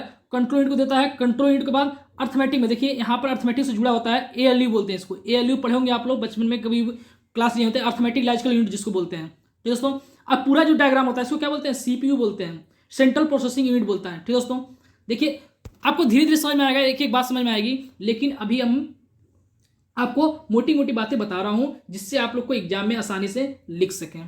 तो दोस्तों सीधे सीधे आप देखिए कि इनपुट यूनिट से जो कार्य करते हैं, देखिए अपने अगले नंबर तक अपने लगे बोलिएगा कि इनपुट यूनिट हम दिए, कोई डाटा दिए, किसको दिए? सीपीयू को दिए या फिर स्टोरेज को दिए। वहां से क्या हुआ? कंट्रोल यूनिट पे, कंट्रोल जो करता है सीपीयू को, कंट्रोल यूनिट में गया। देखिए यहाँ पर गया है कंट्रोल यूनिट में, वो कहाँ से डाटा देगा? अपना अर्थमेटिक लॉजिकल यूनिट पर। यहाँ से फिर कन्वर्ट होकर कहाँ जाएगा आपका? फिर उसका प्राइमरी स्टोरेज में आएगा, फिर उसके बाद कहाँ जाएगा? सेकेंडरी स्टोरेज में। दोस्तों यहां से पूरा कैलकुलेशन जब इसका हो जाएगा, कार्य होने के बाद क्या करेगा? आपको परिणाम देगा, जिसको हम बोलते हैं आउटपुट यूनिट। तो दोस्तों ये रहा आपका ब्लॉक डायग्राम, किसका? कंप्यूटर का। तो दोस्तों आप लोग ऐसे बना लीजिएगा, और जैसे जैसे तीर बनाया हुआ उसका तीर बना के आप लोग क्या क्या एक्सप्लेन कर देंगे, आप लोग को पक्का ब्लॉक डायग्राम कंप्लीट हो जाएगा। तो दोस्तों ये रहा आपका ब्लॉक डायग्राम। अब हम लोग पढ़ेंगे शिक्षा के क्षेत्र में कंप्यूटर का उपयोग। देखिए बहुत ही इंपॉर्टेंट क्वेश्चन है, कई बार पूछा हुआ क्वेश्चन है। इस क्वेश्चन को अच्छे से देखेंगे सब लोग कि शिक्षा के क्षेत्र में कंप्यूटर का क्या उपयोग है। देखिए बहुत सारे बिजनेस में उपयोग होते हैं, आपको कंपनियों में उपयोग होते हैं, स्कूलों में उपयोग होते हैं। तो इसमें हमको शिक्षा के क्षेत्र में, जैसे स्कूल का हो गया, आपके कॉलेज में हो गया, और आपके पढ़ाई में हो गया, स्टडी में जैसे ऑनलाइन स्टडी कर रहे हैं, उसका महत्व बताना है दोस्तों। तो सबसे पहले हम देखेंगे कि शिक्षा के क्षेत्र में सबसे पहले क्या होता है? शिक्षा प्रशासन क्षेत्र में बहुत उपयोग है। जैसे मान लीजिए छात्रों के अभिलेखों को रखने के लिए, मतलब मान लीजिए आपका हाई स्कूल इंटर का जितना मार्क्स है वो ऑनलाइन क्या किया? एक सिस्टम बना दिए, वहां पर क्या किया? आपका डाटा लिख के, मान लीजिए मेरा नाम अखिलेश पटेल है, तो क्या किया? अखिलेश पटेल का डाटा वहां पर रख के क्या करिए? सारा मतलब डाटा रख दिए A to Z, मतलब आपकी पढ़ाई हाई स्कूल से इंटर तक के जितने भी मतलब आपको स्टडी किए हैं सब कुछ डाटा वहां पर रख दिया जाएगा। आपका पता है, आपके पापा का नाम है, फादर माता का नाम है, जो भी है सब यहाँ पर वो कर देंगे, क्या करते हैं? सेव कर लेंगे। दोस्तों दूसरा क्या होता है? वित्तीय व्यवस्था करने, मतलब मान लीजिए आपका फीस कितना जमा हुआ, कितना जमा नहीं हुआ, और आपका फीस कितना बाकी है, कब तक जमा कर सकते हैं, उसको बोलते हैं फाइनेंस। फाइनेंस व्यवस्था को जो करने के लिए आपको कंप्यूटर का बहुत महत्व होता है। ठीक है दोस्तों। तीसरा देखिए, जैसे इसका मतलब यही है शिक्षा प्रशासन, मतलब जो आप लोग का कॉलेज या मतलब कहीं पढ़ते हैं या फिर कुछ कार्य कराते हैं, तो वहां पर क्या होता है? प्रशासन होती है, शिक्षा के क्षेत्र में प्रशासन वही सब काम करता है, सब देखता है कि छात्रों को डाटा कहाँ रखना है, उसका पैसे कितना है, कितना फीस जमा हुआ, कितना नहीं हुआ, इन सब के बारे में रखा जाता है। तीसरा देखिए क्या कह रहा है? छात्रों को उपस्थिति तथा शिक्षकों के अवकाश से संबंधित आलेखों को, फाइलों को सुरक्षित रखने का कार्य करता है। पहले क्या होता है? कागजी कार्रवाई होती थी, लेकिन अब ऐसा नहीं है दोस्तों। अब ऐसा है कि छात्रों को उपस्थित क्या हो रहा है? अब थंब से हो रहा है, थंब से भी होने लगा। अब कभी कभी देखे होंगे किसी किसी कॉलेज में क्या होता है? थंब से भी आपका अटेंडेंस होता है। तो दोस्तों और जो फाइलें होती हैं शिक्षक की, वो भी अब ऑनलाइन रखा गया है। तो दोस्तों जैसे आप लोग देखेंगे कि आप लोग जितने भी क्या बोलते हैं इसको, प्राइमरी के जो टीचर हैं, अब क्या हो गया है? इन लोग का ऑनलाइन सिस्टम सब कार्य हो रहे हैं। ठीक दोस्तों, तो ऑनलाइन सारा इनका डाटा जाता है किसको? SCRT के पास जाता है। ठीक है, वही से बताया गया है कि छात्रों की उपस्थिति और शिक्षकों के अवकाश संबंधी जो मतलब छुट्टियां होती हैं या फिर कोई कार्य होता है, तो सारा फाइलें क्या होती है? ऑनलाइन सिस्टम कंप्यूटर में सेव की जाती हैं। ठीक दोस्तों, अब हम लोग देखेंगे आगे। आगे देखिए, जैसे हम बताना अभी कि सेंट्रल जो CU था, ALU, जैसे मान लीजिए यहाँ पर दिया था, सॉरी यहाँ पर था क्या था? Primary memory, primary storage. तो दोस्तों जो ब्लॉक डायग्राम बनाया गया था उसे देखिए सिंपल फॉर्म में लिखा गया है कि जो इनपुट है, इनपुट में क्या किए हम लोग, कोई डाटा दिए दोस्तों, इनपुट में क्या किए हम लोग, डाटा दिए। देखिए यहाँ पर 1 मिनट दोस्तों, इसको मैं दिखाता हूँ आप लोग को। देखिए ये बनाया हुआ, देखिए 60 ट्रिक है इसका। इनपुट में कोई डाटा दिए तो सीपीयू क्या करेगा, इसको प्रोसेसिंग करेगा, मतलब अपना कार्य करेगा, उसके बाद क्या करेगा, हमको परिणाम देगा यानी आउटपुट देगा। तो सीपीयू का फुल फॉर्म क्या होता है, सेंट्रल प्रोसेसिंग यूनिट होता है। ठीक है दोस्तों, ये रही आपके पास शॉर्ट फॉर्म में। देखिए शॉर्ट फॉर्म ऊपर सबसे लिखे रहेंगे, वहां से आप लोग देख सकते हैं। अब आगे देखिए अगला क्या कर रहा है, शिक्षण परिस्थितियों में। देखिए शिक्षण मतलब जो हम लोग पढ़ाया जाता है पढ़ाई में, उस समय क्या क्या होता है। देखिए छात्र के पंजीकरण के लिए पूर्व प्रशिक्षण की व्यवस्था करना चाहिए। ठीक दोस्तों, दूसरा क्या है आपका, प्राप्तांकों एवं प्रशिक्षणों का प्रयोग में लाना। मतलब कि आपका जो प्राप्तांक है, जो मतलब आप एग्जाम दिए हैं उसका जो प्राप्तांक है, उसको क्या करें, कंप्यूटराइज काम कर सकते हैं। दोस्तों नए पाठ्यक्रम के विकास के लिए, देखिए नए जो पाठ्यक्रम आते रहते हैं वो क्या करें, अपलोड कर दें कंप्यूटर पर, तो वहां से आप लोग क्या करेंगे, आप लोग पढ़ाई कर सकते हैं। दोस्तों तीसरा देखिए, तीसरा बहुत इंपॉर्टेंट है, अनुसंधान कार्यों में, मतलब रिसर्च के क्षेत्र में। देखिए बहुत सारे क्या होते हैं, स्टूडेंट होते हैं जो रिसर्च कर करके क्या करते हैं, नए नए टेक्नोलॉजी यूज करके क्या करते हैं, अपना कार्य आसानी से कर सकते हैं। तो दोस्तों उसके बारे में है। आप लोग देखिए हेडिंग यदि आपको याद हो गया, मतलब यदि समझ गए हेडिंग, तो आप लोग को कुछ लिखने की जरूरत नहीं है। अनुसंधान कार्यों में बस हेडिंग याद कर लीजिए, हेडिंग बस जान गए तो आपको अंदर लिखने की कोई जरूरत नहीं है। आप लोग अपने मन से बना के लिख सकते हैं। और देखिए आपको रट्टा नहीं मार सकते हैं, क्योंकि एग्जाम में आपके पास टाइम नहीं होगा कि रट्टा मार के वहां पर सोचें कि वही होगा कि यही होगा, कंफ्यूजन हो जाएंगी। तो आप लोग हेडिंग जरूर याद कर लीजिए, हेडिंग आपको कार आ सकता है। ठीक है, इसमें क्या है, इसके द्वारा विशाल प्रदत्तों के विश्लेषण कुछ घंटों के लिए हो जाता है और कंप्यूटर द्वारा प्राप्त परिणाम शुद्ध होते हैं। दोस्तों बस इतना ही आप ये लिखने की होती है, अपने मन से लिखें, अनुसंधान कार्यों में कार्य किया जाता है। और एक ज्यादा क्या कहते हैं, ज़्यादा नए नए टेक्नोलॉजी यूज करके क्या करते हैं हम लोग, अनुसंधान कार्यों में या रिसर्च कार्यों में लगाया जाता है। तो दोस्तों जिससे हमको क्या होता है, आसानी से कार्य कर सकते हैं। ये अपने भाषा में बना के लिख सकते हैं। मैं आपको किताबी भाषा नहीं बताऊंगा, अपने भाषा में आपको कन्वर्ट करेंगे। आप किताबी भाषा पढ़ना चाहते हैं तो पढ़ लेंगे इसको, और अपने तरफ से बना बना के लिखना है। तो दोस्तों ऐसे ही करना होता है, तभी आपको नंबर मिल सकते हैं। नहीं तो किताबी भाषा में क्या करेंगे, कुछ वर्ड भूल जाएंगे वहां पर, तो आप लिख नहीं पाएंगे। दोस्तों दूसरी बात, आपको क्या करना है, आपको अपने तरफ से प्रैक्टिस सेट, जितना मैं क्वेश्चन पेपर सेंड किया हूँ टेलीग्राम पर, व्हाट्सएप ग्रुप पर, तो आप लोग को जैसे कंप्यूटर बेस 5 दिन समाप्त कर देंगे। तो दोस्तों ज़्यादा दिन नहीं लेंगे, समाप्त होते ही आपको क्या करना है, प्रैक्टिस करना है, कितना क्वेश्चन आ रहा है कितना नहीं आ रहा। मैं भी प्रैक्टिस करवाऊंगा आप लोग को, एक एक आंसर का प्रैक्टिस करवाऊंगा, लेकिन अभी सारे सब्जेक्ट कंप्लीट होने के बाद। दोस्तों जितने सब्जेक्ट है, मतलब कंप्यूटर है, मैथ है, आपका साइंस है, पहले इसको तीनों कंप्लीट करने के बाद क्या करेंगे, आपको प्रैक्टिस सेट करवाएंगे। जितना मैं क्वेश्चन भेजाऊंगा आपको, उसका आंसर भी आप लोग को मिलेगा। दोस्तों अगर देखिए दूरस्थ शिक्षा में, दूरस्थ शिक्षा मतलब क्या होता है कि डिस्टेंस, मतलब मान लीजिए कि कोई मान लीजिए डिस्टेंस लर्निंग नहीं होता, कहते हैं कि हम लोग यहाँ बैठे हुए हैं और इग्नू से पढ़ाई कर रहे हैं, तो वहाँ से ऑनलाइन क्या होता है, दूरस्थ मतलब शिक्षा, मतलब शिक्षा लेते हैं, मतलब दूर दूर रह के भी शिक्षा ग्रहण किया जाता है। ठीक है दोस्तों, ये रहा आपका दूरस्थ शिक्षा। और अगला देखिए पांचवा क्या है, शैक्षिक निर्देशन एवं परामर्श में। शैक्षिक निर्देशन और परामर्श में, तो निर्देशन के लिए छात्र को क्षमताओं एवं योग्यताओं के कार्ड पर अंकित करके कंप्यूटर को दिया जाता है। देखिए दोस्तों, अब देखिए अब क्या होगा, अंकित करके दिया जाता है, इन क्षमताओं के आधार पर निर्देश क्या होता है, देना है। देखिए दोस्तों अब इस तरह करेंगे तो नहीं कर पाएंगे, आप लोग याद नहीं कर पाएंगे। अब क्या कर रहा है कि देखिए आप खुद पढ़िएगा, अपने मन से समझिए कुछ क्या कर रहा है, शैक्षिक निर्देशन एवं परामर्श, मतलब जो शिक्षा के क्षेत्र में निर्देश दिए जाते हैं और परामर्श दिए जाते हैं, वो क्या होता है, कंप्यूटर का बहुत महत्व होता है इसमें। कि कंप्यूटर से हम लोग क्या करते हैं, बैठे बैठे कोई वेबसाइट बना दिए, वेबसाइट पर खोल लीजिए, वहां से आप लोग को क्या करें, ओपन करेंगे, मतलब कोई वेबसाइट खोले और वहां से हम निर्देश देंगे कि आप ऐसे करिए तो आप पास हो सकते हैं, ऐसे करिए तो अच्छे नंबर पा सकते हैं, और आपको परामर्श करेंगे, आपको सुझाव देंगे। ठीक है, सुझाव देंगे कि आप ऐसे करेंगे तो आप और बेटर बन सकते हैं। ठीक दोस्तों, ये रहा आपका। पहले हम देखेंगे टॉपिक फर्स्ट का कि शिक्षक के ज्ञान वृद्धि है तो आईसीटी का क्या उपयोग है। क्वेश्चन इस टाइप से आएंगे कि शिक्षक के ज्ञान वृद्धि है तो आईसीटी का क्या उपयोग है, लिखें। दोस्तों तो सबसे पहले आपको इसके लिए हेडिंग लिखना है, हेडिंग के बाद उसके अंदर आप कुछ भी लिख सकते हैं, कोई दिक्कत नहीं है, लेकिन आपको हेडिंग पूरा सही होना चाहिए। दोस्तों यही मैं आपको बता रहा हूं कि आपको हेडिंग कुछ भी बना के लिखिएगा, ब्लैक पेन से हेडिंग लिखिएगा। अब उसके अंडर में कुछ भी लिख सकते हैं, जैसे मान लीजिए शिक्षा कार्य की कुशलता में वृद्धि, तो क्या लिखेंगे, शिक्षक जो कार्य करता है, मतलब जो पढ़ाने का कार्य करता है बच्चों को, तो उसमें क्या हो, उनको कुशलता मतलब जानकारी उनको ज़्यादा होना चाहिए। और जानकारी कैसे प्राप्त होगी, उनको आईसीटी का उपयोग करके ज़्यादा से ज़्यादा जानकारी लेके उनको क्या करें, शिक्षा बच्चों को दिया जा सके। दोस्तों तो आप लोग नोट्स ही पढ़ सकते हैं, नोट्स आपको प्रोवाइड कर देंगे टेलीग्राम पर, व्हाट्सएप ग्रुप पर, व्हाट्सएप को ज्वाइन कर सकते हैं, वहाँ से आपको मिल जाएगा। दोस्तों जैसे कि बुक्स में कैसे लिखा हुआ है कि आईसीटी के माध्यम से, देखिए दोस्तों आईसीटी के माध्यम से शिक्षण विषय में विशेष कुशलता स्पर्श करने की अवसर मिलता है। देखिए आप इस भाषा का यूज करेंगे तो आपके एग्जाम में नहीं लिख पाएंगे। दोस्तों मैं जो समझा रहा हूँ आप अच्छे से समझिए, उसी को लिखेंगे तो आपको ज़्यादा बेटर रहेगा। दूसरा हेडिंग क्या है, शिक्षा कार्य में सरलता। देखिए जो शिक्षण कार्य लिया मतलब जो पढ़ाया जा रहा है उसको क्या करें, सिंपल भाषा में बताएं और आसान तरीके से बताएं और फिगर के साथ बनाएंगे तो बच्चे क्या होंगे, ज़्यादा जल्दी समझ में आएगा। दोस्तों वही है, शिक्षा कार्य में सरलता होना चाहिए। पहली बात क्या होता है, शिक्षण जो शिक्षक होंगे उनका क्या कुशलता होना चाहिए। तीसरा क्या है, समय की बचत। आईसीटी का उपयोग करेंगे तो आपकी समय बहुत बचत होगी, क्योंकि कम समय में आपको ज़्यादा नॉलेज दे सकते हैं बच्चों को। दोस्तों चौथी बात क्या है, दूरस्थ शिक्षा में सहायक। दूरस्थ मतलब मान लीजिए कोरोना का समय था, कोविड-19 का, तो क्या हुआ, बच्चे घर पर थे, उनको पढ़ाने के लिए क्या करेंगे, आप लोग ऑनलाइन सिस्टम किए थे, जैसे व्हाट्सएप के माध्यम से वीडियो बना के यूट्यूब के माध्यम से पढ़ा रहे थे, तो उसको बोलते हैं दूरस्थ शिक्षा में सहायक। वहां पर आईसीटी का उपयोग करके क्या करेंगे, शिक्षा दे सकते हैं। दोस्तों पांचवा पॉइंट है नवीन शोध कार्य में सहायक, जो बोलते हैं रिसर्च, मतलब नए नए तरीके जो होते हैं रिसर्च करते रहते हैं, उसको रिसर्च करके क्या टेक्नोलॉजी से हम लोग क्या करेंगे, शिक्षा बच्चों को दे सकते हैं। यही क्या होता है, शिक्षा का मेन उपयोग होता है आईसीटी का। आईसीटी का उपयोग करके शिक्षा देते हैं। दोस्तों 5 तक हो गया, 5 बहुत है।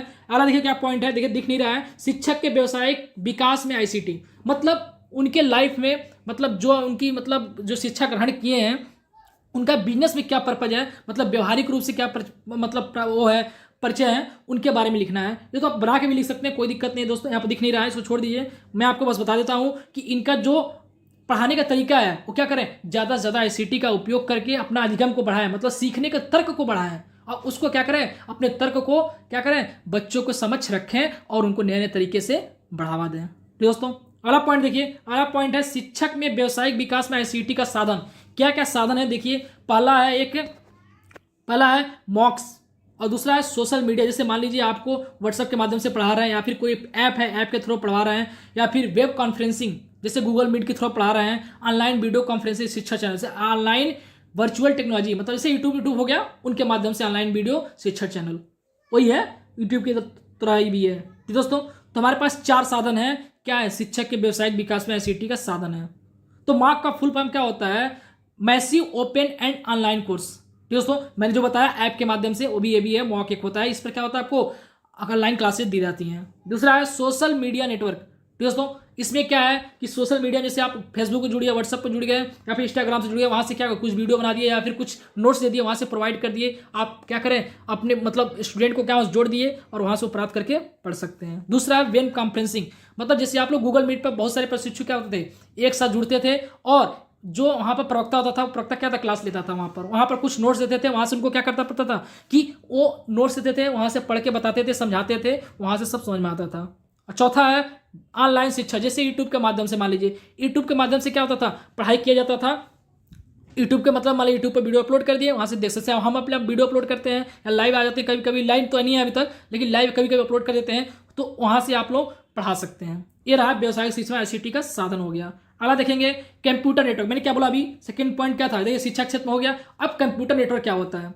दोस्तों मैं नेटवर्क के बारे में बता दूं कि जब 2 या 2 से अधिक कंप्यूटर को एक साथ जोड़ा जाता है और जो भी सूचना हम लोग प्राप्त करते हैं उसी को हम लोग क्या करते हैं, नेटवर्क कहते हैं। नेटवर्क आपको देखते हैं, चैन देखते हुए, चैन कहते हैं कि चैन बना लिए 4 का 5 का। चैन कब बनता है, जब 1 से 2 से ज़्यादा होता है, 2 या 2 से ज़्यादा कोई होता है तभी तो चैन बनेगा, कभी 1 से थोड़ी चैन बन जाता है। तो देखिए इसमें क्या भाषा हो गई, जब 2 या 2 से अधिक कंप्यूटर को एक दूसरे से केबल या अन्य किसी माध्यम से जोड़ते हैं तो उसे कंप्यूटर नेटवर्क कहते हैं। तो दोस्तों आप लोग देखे होंगे स्कूलों में, जब जहाँ पर 10-15 कंप्यूटर या साइबर कैफे पर देखे होंगे कि एक जगह 10 कंप्यूटर होते हैं, तो क्या करते हैं, एक केबल होता है, फाइबर ऑप्टिक्स केबल होता है, या फिर आपको नॉर्मल केबल से भी जोड़ सकते हैं।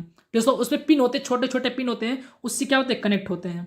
दोस्तों तो अब नेटवर्क कितने प्रकार के होते हैं, नेटवर्क भी 3 प्रकार के आपके होते हैं, लैन मैन वैन, 3 प्रकार के होते हैं। अभी आपको सब एक्सप्लेन करेंगे धीरे धीरे, आप लोग वीडियो को देखते रहें, तभी आप लोग को एक एक चीज समझ में आएगा, ठीक है। नेटवर्क आपको टेलीफोन में भी होता है, नेटवर्क से जुड़े होते हैं, आपके लाइन के माध्यम से भी जुड़े रहते हैं, और एक होता है सैटेलाइट। सैटेलाइट मतलब वो ऊपर आता है और आप लोग कैच करता है, जैसे आप लोग जीपीएस जो चलता है, जीपीएस आप लोग देखे होंगे, जीपीएस आपको सैटेलाइट से चलता है। तो दोस्तों याद रहे, जीपीएस किसी को पूछेगा किससे चलेगा, तो आपको सैटेलाइट से चलता है। तो दोस्तों ये बहुत ही इंपॉर्टेंट है, सब क्वेश्चन है, आपको जनरल नॉलेज के लिए भी अच्छा रहेगा कि जब कभी कंप्यूटर पढ़ते हैं वहाँ भी आप लोग को काम आएगा। और सबसे बड़ा इंपॉर्टेंट है आपका सुपर टेट का जो कंप्यूटर है, वो भी आप लोग यहाँ से पढ़ लेंगे तो आप लोग को बहुत काम आएगा। तो दोस्तों अगर देखिए कंप्यूटर नेटवर्क के उपयोग एवं अनुप्रयोग, देखिए कंप्यूटर का नेटवर्क कहाँ उपयोग है और कहाँ अनुप्रयोग होता है। तो दोस्तों देखिए पहला है सूचनाओं का आदान प्रदान, मतलब मैं बोला ना, सूचनाओं एक दूसरे से जोड़कर क्या सूचना ग्रहण करते हैं या फिर किसी को देते हैं।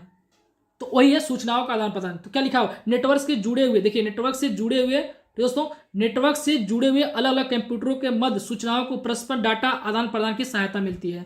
मैंने यही अभी जो मैं बताया आपको डिफिनेशन में वही है कि सूचनाओं को क्या होता है, डाटा का आदान प्रदान होता है।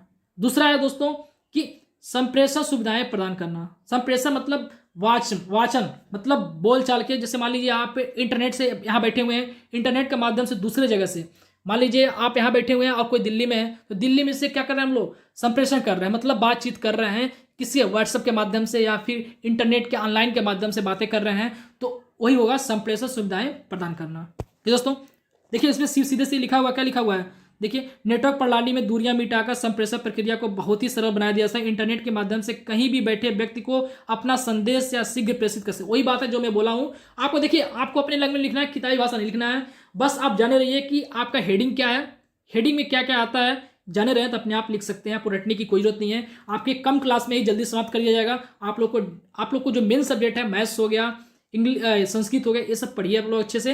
ये सब तो आसान सब्जेक्ट है, आप लोग कर सकते हैं। एक ही बार देखेंगे, ये 20 मिनट 25 मिनट देख लेंगे तो आप लोग को क्लियर हो जाएगा, एक एक चैप्टर आप लोग वहां से कवर कर सकते हैं। ठीक दोस्तों आगे देखिए अगला क्या है, केंद्रीय सूचना भंडार को लाभान्वित करना। ठीक है दोस्तों, इसमें क्या है कि आजकल के अधिकांश व्यापारी उद्योगपति ऑनलाइन व्यापार में भी संलग्न है। वे कंप्यूटर में सूचनाएं रखते हैं और नेटवर्क प्रणाली आवश्यकता पड़ने पर उन्हें क्या करते हैं, बाधित सूचनाएं उपलब्ध कराते हैं। जैसे मान लीजिए आप लोग देखेंगे फ्लिपकार्ट का, मैं एग्जांपल लेता हूं फ्लिपकार्ट का। फ्लिपकार्ट पर क्या होता है कि अब जितने भी ग्राहक हैं, मतलब ग्राहक क्या करते हैं, फ्लिपकार्ट अमेजन से खरीदते हैं सामान।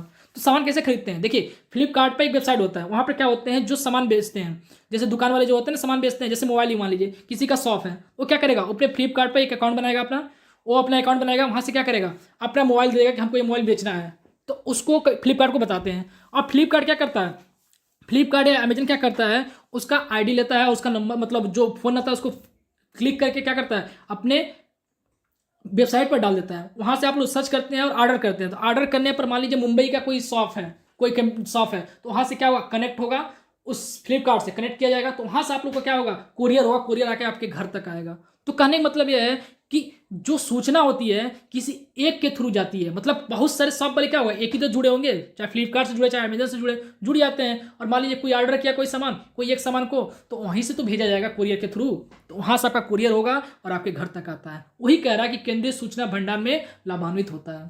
तो दोस्तों ये रहा आपका क्या हो गया, आपका कौन सा हो गया, नेटवर्क का उपयोग क्या क्या है। यही नेटवर्क होता है कि नेटवर्क से जुड़े रहिए तो बहुत ही काम। जैसे आप लोग हमारे सोशल नेटवर्क किससे जुड़े हुए हैं, टेलीग्राम से जुड़े हैं, व्हाट्सएप ग्रुप से जुड़े हुए हैं, वो भी एक नेटवर्क के माध्यम है। ठीक दोस्तों, और उपयुक्त संसाधनों का उपयोग करना, चौथा क्या पॉइंट है, उपयुक्त संसाधनों का उपयोग करना। ठीक दोस्तों, इसमें क्या है, नेटवर्क प्रणाली द्वारा किसी भी मूल्यवान उपकरण नेटवर्क प्रणाली द्वारा परस्पर सहयोग से उपयोग किया जा सकता है। दोस्तों अब देखिए नेटवर्क के भाग क्या क्या हैं, मतलब नेटवर्क के जो पार्ट होते हैं वो कौन कौन से हैं। देखिए नेटवर्क के कई पार्ट होते हैं, जैसे सर्वर हो गया, राउटर हो गया। राउटर जैसे आप देखते हो कि नेट चल रहा है, कैसे चल रहा है, आप बोलते हैं वाईफाई लगा हुआ है, वाईफाई लगा, उसी को हम लोग कहते हैं राउटर बोलते हैं दोस्तों, या फिर रूटर बोलते हैं, रूटर बोलते हैं, राउटर बोलते हैं, बहुत लोग प्रोनाउंसिएशन अलग अलग होता है। ठीक है दोस्तों, अब देखिए पहला होता है सर्वर। जैसे आप लोग देखेंगे टावर लगा रहता है, कभी कभी जियो का टावर लगाता है, एयरटेल का टावर लगा रहता है, तो क्या करता है कि बहुत सारे मोबाइल किससे एक ही जगह से कनेक्ट होता है, जहां पर आपका मतलब आपका घर है वहां से कोई टावर पकड़ रहा है, तो वहां पर सर्वर लगा होता है, उस सर्वर से आपका मोबाइल कनेक्ट होता है, जिससे सूचनाओं डाटा का आदान प्रदान होता है। दोस्तों यही सर्वर का काम होता है। देखिए इसमें क्या हो, सर्वर नेटवर्क के उस भाग को कहते हैं जो उपयोगकर्ता को विभिन्न सुविधाएं जैसे फाइलों का अंतरण करना, वही करना है, ट्रांसफर करना है, सूचनाओं को आदान प्रदान करना है, यही होता है सर्वर का काम होता है। कोई एक जगह होता है, वहां से सभी को शेयर करता रहता है अपनी बातों को। दोस्तों दूसरा होता है क्लाइंट। क्लाइंट क्या होता है कि सर्वर के द्वारा जिस कंप्यूटर की सूचनाएं प्रदान की जाती है वही प्राप्तकर्ता ही क्लाइंट कहलाता है। मतलब जैसे मान लीजिए सर्वर है, किसी एक को पर्सनली भेज रहे हैं, तो वही क्लाइंट उसको क्या करेगा, अपने पास क्या वो सूचनाएं प्राप्त कर सकता, किसी और कोई और नहीं प्राप्त कर सकता है, तो क्लाइंट उसे कहते हैं। इसे वर्क स्टेशन भी कहा जाता है। देखिए कोई पूछेगा कि वर्क स्टेशन तो किसे कहेंगे हम लोग, क्लाइंट को कहते हैं वर्क स्टेशन कहते हैं। दोस्तों आप लोग जब पढ़ेंगे, थोड़ा आप लोग जब सुपर टेड क्लास लेंगे तो वहां बताऊंगा आपको सर्वर और क्लाइंट के बारे में क्या होता है। देखिए सर्वर एक होता है क्लाइंट होता है। यहाँ से डाटा क्या होता है, क्लाइंट को भेजता है, यदि क्लाइंट इज सेटिस्फाई है तो यहाँ पे क्या फीडबैक देगा कि हमारा यस डाटा सही है, यस करेगा, यदि फीडबैक गलत है तो नो करके देता है। तो फिर सर्वर क्या करेगा, अपना जो सूचना है फिर क्या करेगा, आप और अच्छा करने की कोशिश करेगा और फिर सूचना को क्या रीसेंड करेगा। यही होता है सर्वर क्लाइंट का काम होता है। मैं अलग अलग बताऊंगा आप लोग को, जब मैं सुपर टेट क्लास पढ़ाऊंगा तब आप लोग को बताऊंगा। ठीक है दोस्तों, अभी आप लोग थर्ड सेमेस्टर के अच्छे से पढ़ाई करिए, अच्छा मार्क्स लाइए तो अच्छा रहेगा आपके लिए। अभी टेट का भी पेपर अभी लेट होने जा रहा है, तो आप लोग थर्ड की पढ़ाई करिए, साथ साथ टाइम मिले तो आप लोग टेट का भी टाइम दिया करिए। जैसे रूटर, देखिए रूटर में बताया ना, अभी रूटर्स जो रूटर होता है आपका क्या होता है, ये भी एक क्या होता है, कनेक्शन होता है किसका, नेटवर्क का। तो क्या करते हैं इसमें इंटरनेट, जैसे मान लीजिए एयरटेल का कनेक्शन है और मान लीजिए जियो का फाइबर हो गया, एयरटेल का बीएसएनएल का हो गया, क्या करते हैं यहाँ से जुड़ जाता है एक वायर के माध्यम से, और आप लोग वाईफाई ऑन कर सकते हैं या फिर केबल के माध्यम से जोड़ सकते हैं। तो वहाँ से आप लोग क्या सूचना वहाँ से ले सकते हैं या इंटरनेट चलना शुरू हो जाएगा। तो दोस्तों ये रहा आपका रूटर्स। रूटर्स सबको पता होगा, घर में बहुत लोग को लगा होगा, या फिर आप देखेंगे कि स्कूलों में लगा होता है, कॉलेजों में लगा रहता है रूटर्स। ठीक है दोस्तों, और अगला देखेंगे नेटवर्क के प्रकार। मैंने अभी बताया नेटवर्क कितने प्रकार के, 3 प्रकार के होते हैं, लैन, मैन, वैन। लैन मतलब होता है लोकल एरिया नेटवर्क, मैन का मतलब होता है मेट्रोपॉलिटन एरिया नेटवर्क, और वैन होता है वाइड एरिया नेटवर्क। ठीक दोस्तों, जो लैन होता है आपका, लैन आपका स्कूलों में यूज होता है, स्कूलों कॉलेजों में यूज होता है। क्यों होता है, क्योंकि एक साथ कितने, एक कंप्यूटर 2 3 4 5 6 जोड़ दिया जाता है, किसके माध्यम से, लैन के माध्यम से। इसकी दूरी कितना होती है, 0 से 10 किलोमीटर की दूरी तक इसको ऐड कर सकते हैं। घरों में, बिजनेस में इसका यूज कहाँ करते हैं, लैन का यूज करते हैं। दोस्तों याद रहे, लैन का यूज कहाँ करते हैं, मैन का यूज कहाँ करते हैं, वैन का यूज क्या करते हैं, ये सब आपको याद रखना चाहिए। मैन, देखिए मैन का डिफिनेशन मैं आपको बता दूं, समझ जाएंगे तो आप कर सकते हैं। मैन मेट्रोपॉलिटन एरिया नेटवर्क, मतलब आपका मेट्रोपॉलिटन सिटी हो तो वहां से कनेक्शन किया जाता है। जैसे मान लीजिए एक सिटी, मान लीजिए हम मेरठ में हैं, दिल्ली से कनेक्शन कर रहे हैं तो दूरी पड़ रहा है, लेकिन हम मेरठ से क्या करें, हम लोग मुजफ्फरनगर से कनेक्शन कर दें, या फिर मेरठ से हम लोग क्या करें, बिजनौर से कनेक्शन कर दें। जैसे गोरखपुर है, गोरखपुर से देवरिया, कुशीनगर, एक पास के जिलों में जो हम लोग कनेक्शन करते हैं, थोड़ा कितना, मान लीजिए 100 से 200 किलोमीटर तक के, उसमें कौन सा यूज करेंगे, मैन का नेटवर्क, मैन का नेटवर्क यूज करेंगे। ठीक है दोस्तों, कभी कभी क्या होता है सैटेलाइट, इसको सैटेलाइट से भी कनेक्ट करते हैं। इसमें क्या वायर लगता है, लाइन में आपका वायर भी लगता है, मेट्रोपॉलिटन वायर लगता है, लेकिन कभी कभी सैटेलाइट से भी कनेक्शन किया जा सकता है। और वैन, वैन वाइड एरिया नेटवर्क, बहुत बड़ा नेटवर्क होता है इसका। दोस्तों इसका यूज एक स्टेट से दूसरे स्टेट भी किया जाता है, एक कंट्री से दूसरे कंट्री भी किया जा सकता है। जिससे आप लोग देखेंगे सुपर कंप्यूटर, बहुत बड़ा कंप्यूटर होता है जो एक साथ कई हजारों लोग काम कर सकते हैं बैठकर। उसी तरह से वैन जो नेटवर्क होता है, ये पूरे मतलब एक देश से दूसरे देश से कनेक्शन किया जाता है। जिससे आप लोग का फ्लिपकार्ट देखेंगे, अमेजन, जो मैं बता रहा हूँ आपको, ये ईबे जितने भी हैं, ये सब किससे जुड़े होते हैं, वैन वाइड नेटवर्क से, वाइड एरिया नेटवर्क से ही काम करते हैं लोग। ठीक दोस्तों, अब देखिए अगला क्या है, इंटरनेट। अब इंटरनेट समझेंगे दोस्तों, इंटरनेट क्या है इसके बारे में समझेंगे। इंटरनेट वही है जो हमको अधिक से अधिक किसी भी फील्ड में हमको जानकारी देता है, उसी को हम लोग क्या करते हैं, इंटरनेट करते हैं। किसी का आंकड़ा काउंट करना है, किसी का क्या करना है, शैक्षिक मतलब क्या बोलते हैं, शैक्षिक ज्ञान लेना है, वो भी दे सकता है। वैज्ञानिक आंकड़े, जैसे वैज्ञानिक रिसर्च, डिफिनेशन में क्या बोलेंगे इसको दोस्तों, कि इंटरनेट के द्वारा विभिन्न प्रकार के दस्तावेज, वैज्ञानिक आंकड़े, शैक्षिक आंकड़ों तथा विभिन्न प्रकार के विज्ञापन एवं संस्थानों के विषय में सूचनाएं उपलब्ध हो जाती हैं। यही सूचनाएं दुनिया के किसी भी कोने में किसी भी समय शीघ्रता से और सुगमता से प्राप्त की जा सकती है। यानी आसान तरीके से किसी भी सूचना को, मैं बोला ना, किसी भी सूचना, किसी भी जानकारी को किसी भी कोने में बैठ के आप इंटरनेट के माध्यम से ले सकते हैं। तो दोस्तों बहुत क्या होते हैं कि किसी का मीनिंग नहीं पता, क्या करते हैं, मान लीजिए इंपॉर्टेंट की मीनिंग है, महत्वपूर्ण नहीं पता है तो क्या इंपॉर्टेंट डाले, मीनिंग हिंदी में क्या है, हिंदी में दीजिए बताइए, तो महत्वपूर्ण बता देगा। वही कहा जा रहा है कि इंटरनेट किसी भी कोने में बैठ कर सभी जानकारियां प्राप्त कर सकते हैं। जी हाँ दोस्तों, अगला देखिए क्या है, अगला क्या है कि इंटरनेट एक ऐसी जगह है जहां आप कई प्रकार की जानकारी प्राप्त कर सकते हैं और जानकारी को सभी तक निःशुल्क और सशुल्क पहुंचा सकते हैं, तथा जहां पर आप अन्य लोगों को मिल सकते हैं। तो दोस्तों ये रहा आपका इंटरनेट। अब इंटरनेट के क्या कंपोनेंट्स है, क्या घटक हैं, उनके बारे में जानेंगे। दोस्तों तो इंटरनेट के क्या होते हैं, एक होता है वेब ब्राउजर होता है। वेब ब्राउजर से क्या करते हैं हम लोग, वेब ब्राउजर से सर्च करते हैं, कोई भी चीज़ सर्च करना है या फॉर्म भरना है तो क्या करते हैं, वेब ब्राउजर से हम लोग काम करते हैं। जो वेबसाइट होता है या फिर वीडियो यूट्यूब पर देखते हैं तो यहाँ वेब ब्राउजर में क्या करें, यूट्यूब सर्च मारेंगे तो वहाँ से आ जाएगा। मान लीजिए सरकारी रिजल्ट खोजते हैं, सरकारी रिजल्ट खोलते हैं तो वहाँ से आ जाएगा। जैसे आप लोग का ये फॉर्म भरा जा रहा है, डीलेट का फॉर्म भरते हैं तो क्या करते हैं, 4th सेमेस्टर का BTC एग्जाम.in और 3rd सेमेस्टर का UP डीलेट एग्जाम.in, तो ये सब जो भी वेबसाइट होते हैं वो वेब ब्राउजर से ही खोला जाता है। ठीक दोस्तों, रही बात आपकी वेब ब्राउजर की, आप लोग यहाँ डिफिनेशन ही पढ़ सकते हैं, कोई दिक्कत नहीं है। अगला देखेंगे वेब ब्राउजर के बारे में। अब देखिए आपका प्रमुख इंटरनेट एक्सप्लोरर, जैसे हाँ आपका वेब ब्राउजर में क्या क्या आता है, इंटरनेट एक्सप्लोरर आता है, क्रोम आता है, फायरफॉक्स आता है, सफारी आता है, ये जितने भी होते हैं आपका ये वेब ब्राउजर होते हैं। दूसरा होता है वेबसाइट। देखिए इंटरनेट के जो कंपोनेंट है वेबसाइट होता है, वेबसाइट जैसे आप देखेंगे www.http सरकारी.com, यही आपकी एक वेबसाइट है। इसको खोलेंगे तो आप लोग खुल जाएगा।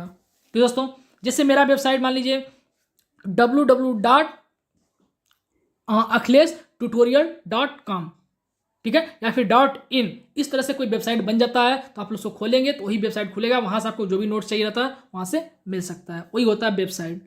ठीक दोस्तों, अब देखिए, अब जो वेबसाइट होता है उसमें क्या होता है, एक डोमेन होता है।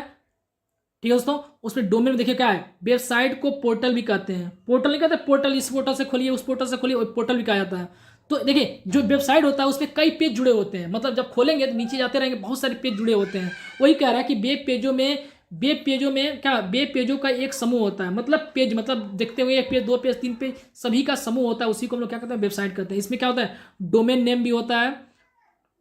ठीक है, इसमें क्या है, टेक्स्ट सूचनाओं की एक ऐसी फाइल होते हैं जिसमें HTML, देखिए HTML का फुल फॉर्म क्या होता है, हाइपर टेक्स्ट मार्कअप लैंग्वेज। ठीक है दोस्तों, HTML से क्या होता है आपको बता देते हैं। HTML से आपका जो वेबसाइट होता है क्रिएट होता है। जैसे आप लोग फॉर्म भरते हैं, लॉगिन लगता है, लॉगिन आईडी, लॉगिन पासवर्ड, ये सब सारे काम किस में होते हैं, आपका HTML में होता है। ठीक है दोस्तों, HTML का बहुत बड़ा काम होता है, ये मार्कअप लैंग्वेज होता है। दोस्तों मार्कअप लैंग्वेज होता है कि मतलब वेबसाइट क्या बोलते हैं उसको, वेबसाइट ही क्रिएट करना। ठीक दोस्तों, तो ये प्रयोग करके बनाया जाता है। देखिए मैं इसी का HTML का प्रयोग करके वेबसाइट क्रिएट किया जाता है, जिससे हम लोग का डोमेन नेम होता है और आपका जो .com .in होता है ये भी इसमें जुड़ा होता है। दोस्तों अब देखिए सर्च इंजन क्या होता है, वही जो आपको वेब ब्राउजर बताए हैं उसी AEB के सर्च इंजन ही होता है। जैसे आपको गूगल उसी तरह से होता है। अब उसमें आप लोग क्या करेंगे, उसमें खोज सकते हैं। जैसे वेब ब्राउजर आपका फायरफॉक्स हो गया, क्रोम हो गया या इंटरनेट एक्सप्लोरर होगा, उसमें क्या करेंगे हम लोग, सर्च इंजन डालते हैं। सर्च इंजन अलग होता है, मतलब उसी टाइप से होता है, मतलब उसमें हम लोग यूज कर सकते हैं सर्च इंजन का। क्या कर सकते हैं, सर्च इंजन का यूज कर सकते हैं। जैसे आप मान लीजिए गूगल से खोले, याहू से खोले, याहू से, या फिर विंग होता है इंटरनेट एक्सप्लोरर में ज़्यादातर ऑटोमेटिक खुलता है। विंग WING, विंग नाम सुने होंगे आप लोग, देखे होंगे कि बहुत बार खुलता रहता है। वही से होता है सर्च इंजन कितने कैसे होते हैं, क्या होते हैं। देखिए सर्च इंजन एक ऐसा प्रोग्राम है जो इंटरनेट पर उपलब्ध सूचनाओं में से किसी विशेष सूचना को ढूंढकर हमारी स्क्रीन पर प्रदर्शित करता है। वही बोला ना, गूगल को जैसे मान लीजिए एक है सर्च इंजन ही है। ठीक है, तो ये क्या करता है, आपको सर्च कराता है, मतलब कोई चीज़ मान लीजिए सर्च करते हैं तो गूगल में क्या करते हैं, गूगल सर्च करो, कोई भी क्वेश्चन ढूंढना है गूगल पर सर्च करो, या फिर आहू पर सर्च करो, या फिर विंग में सर्च करो।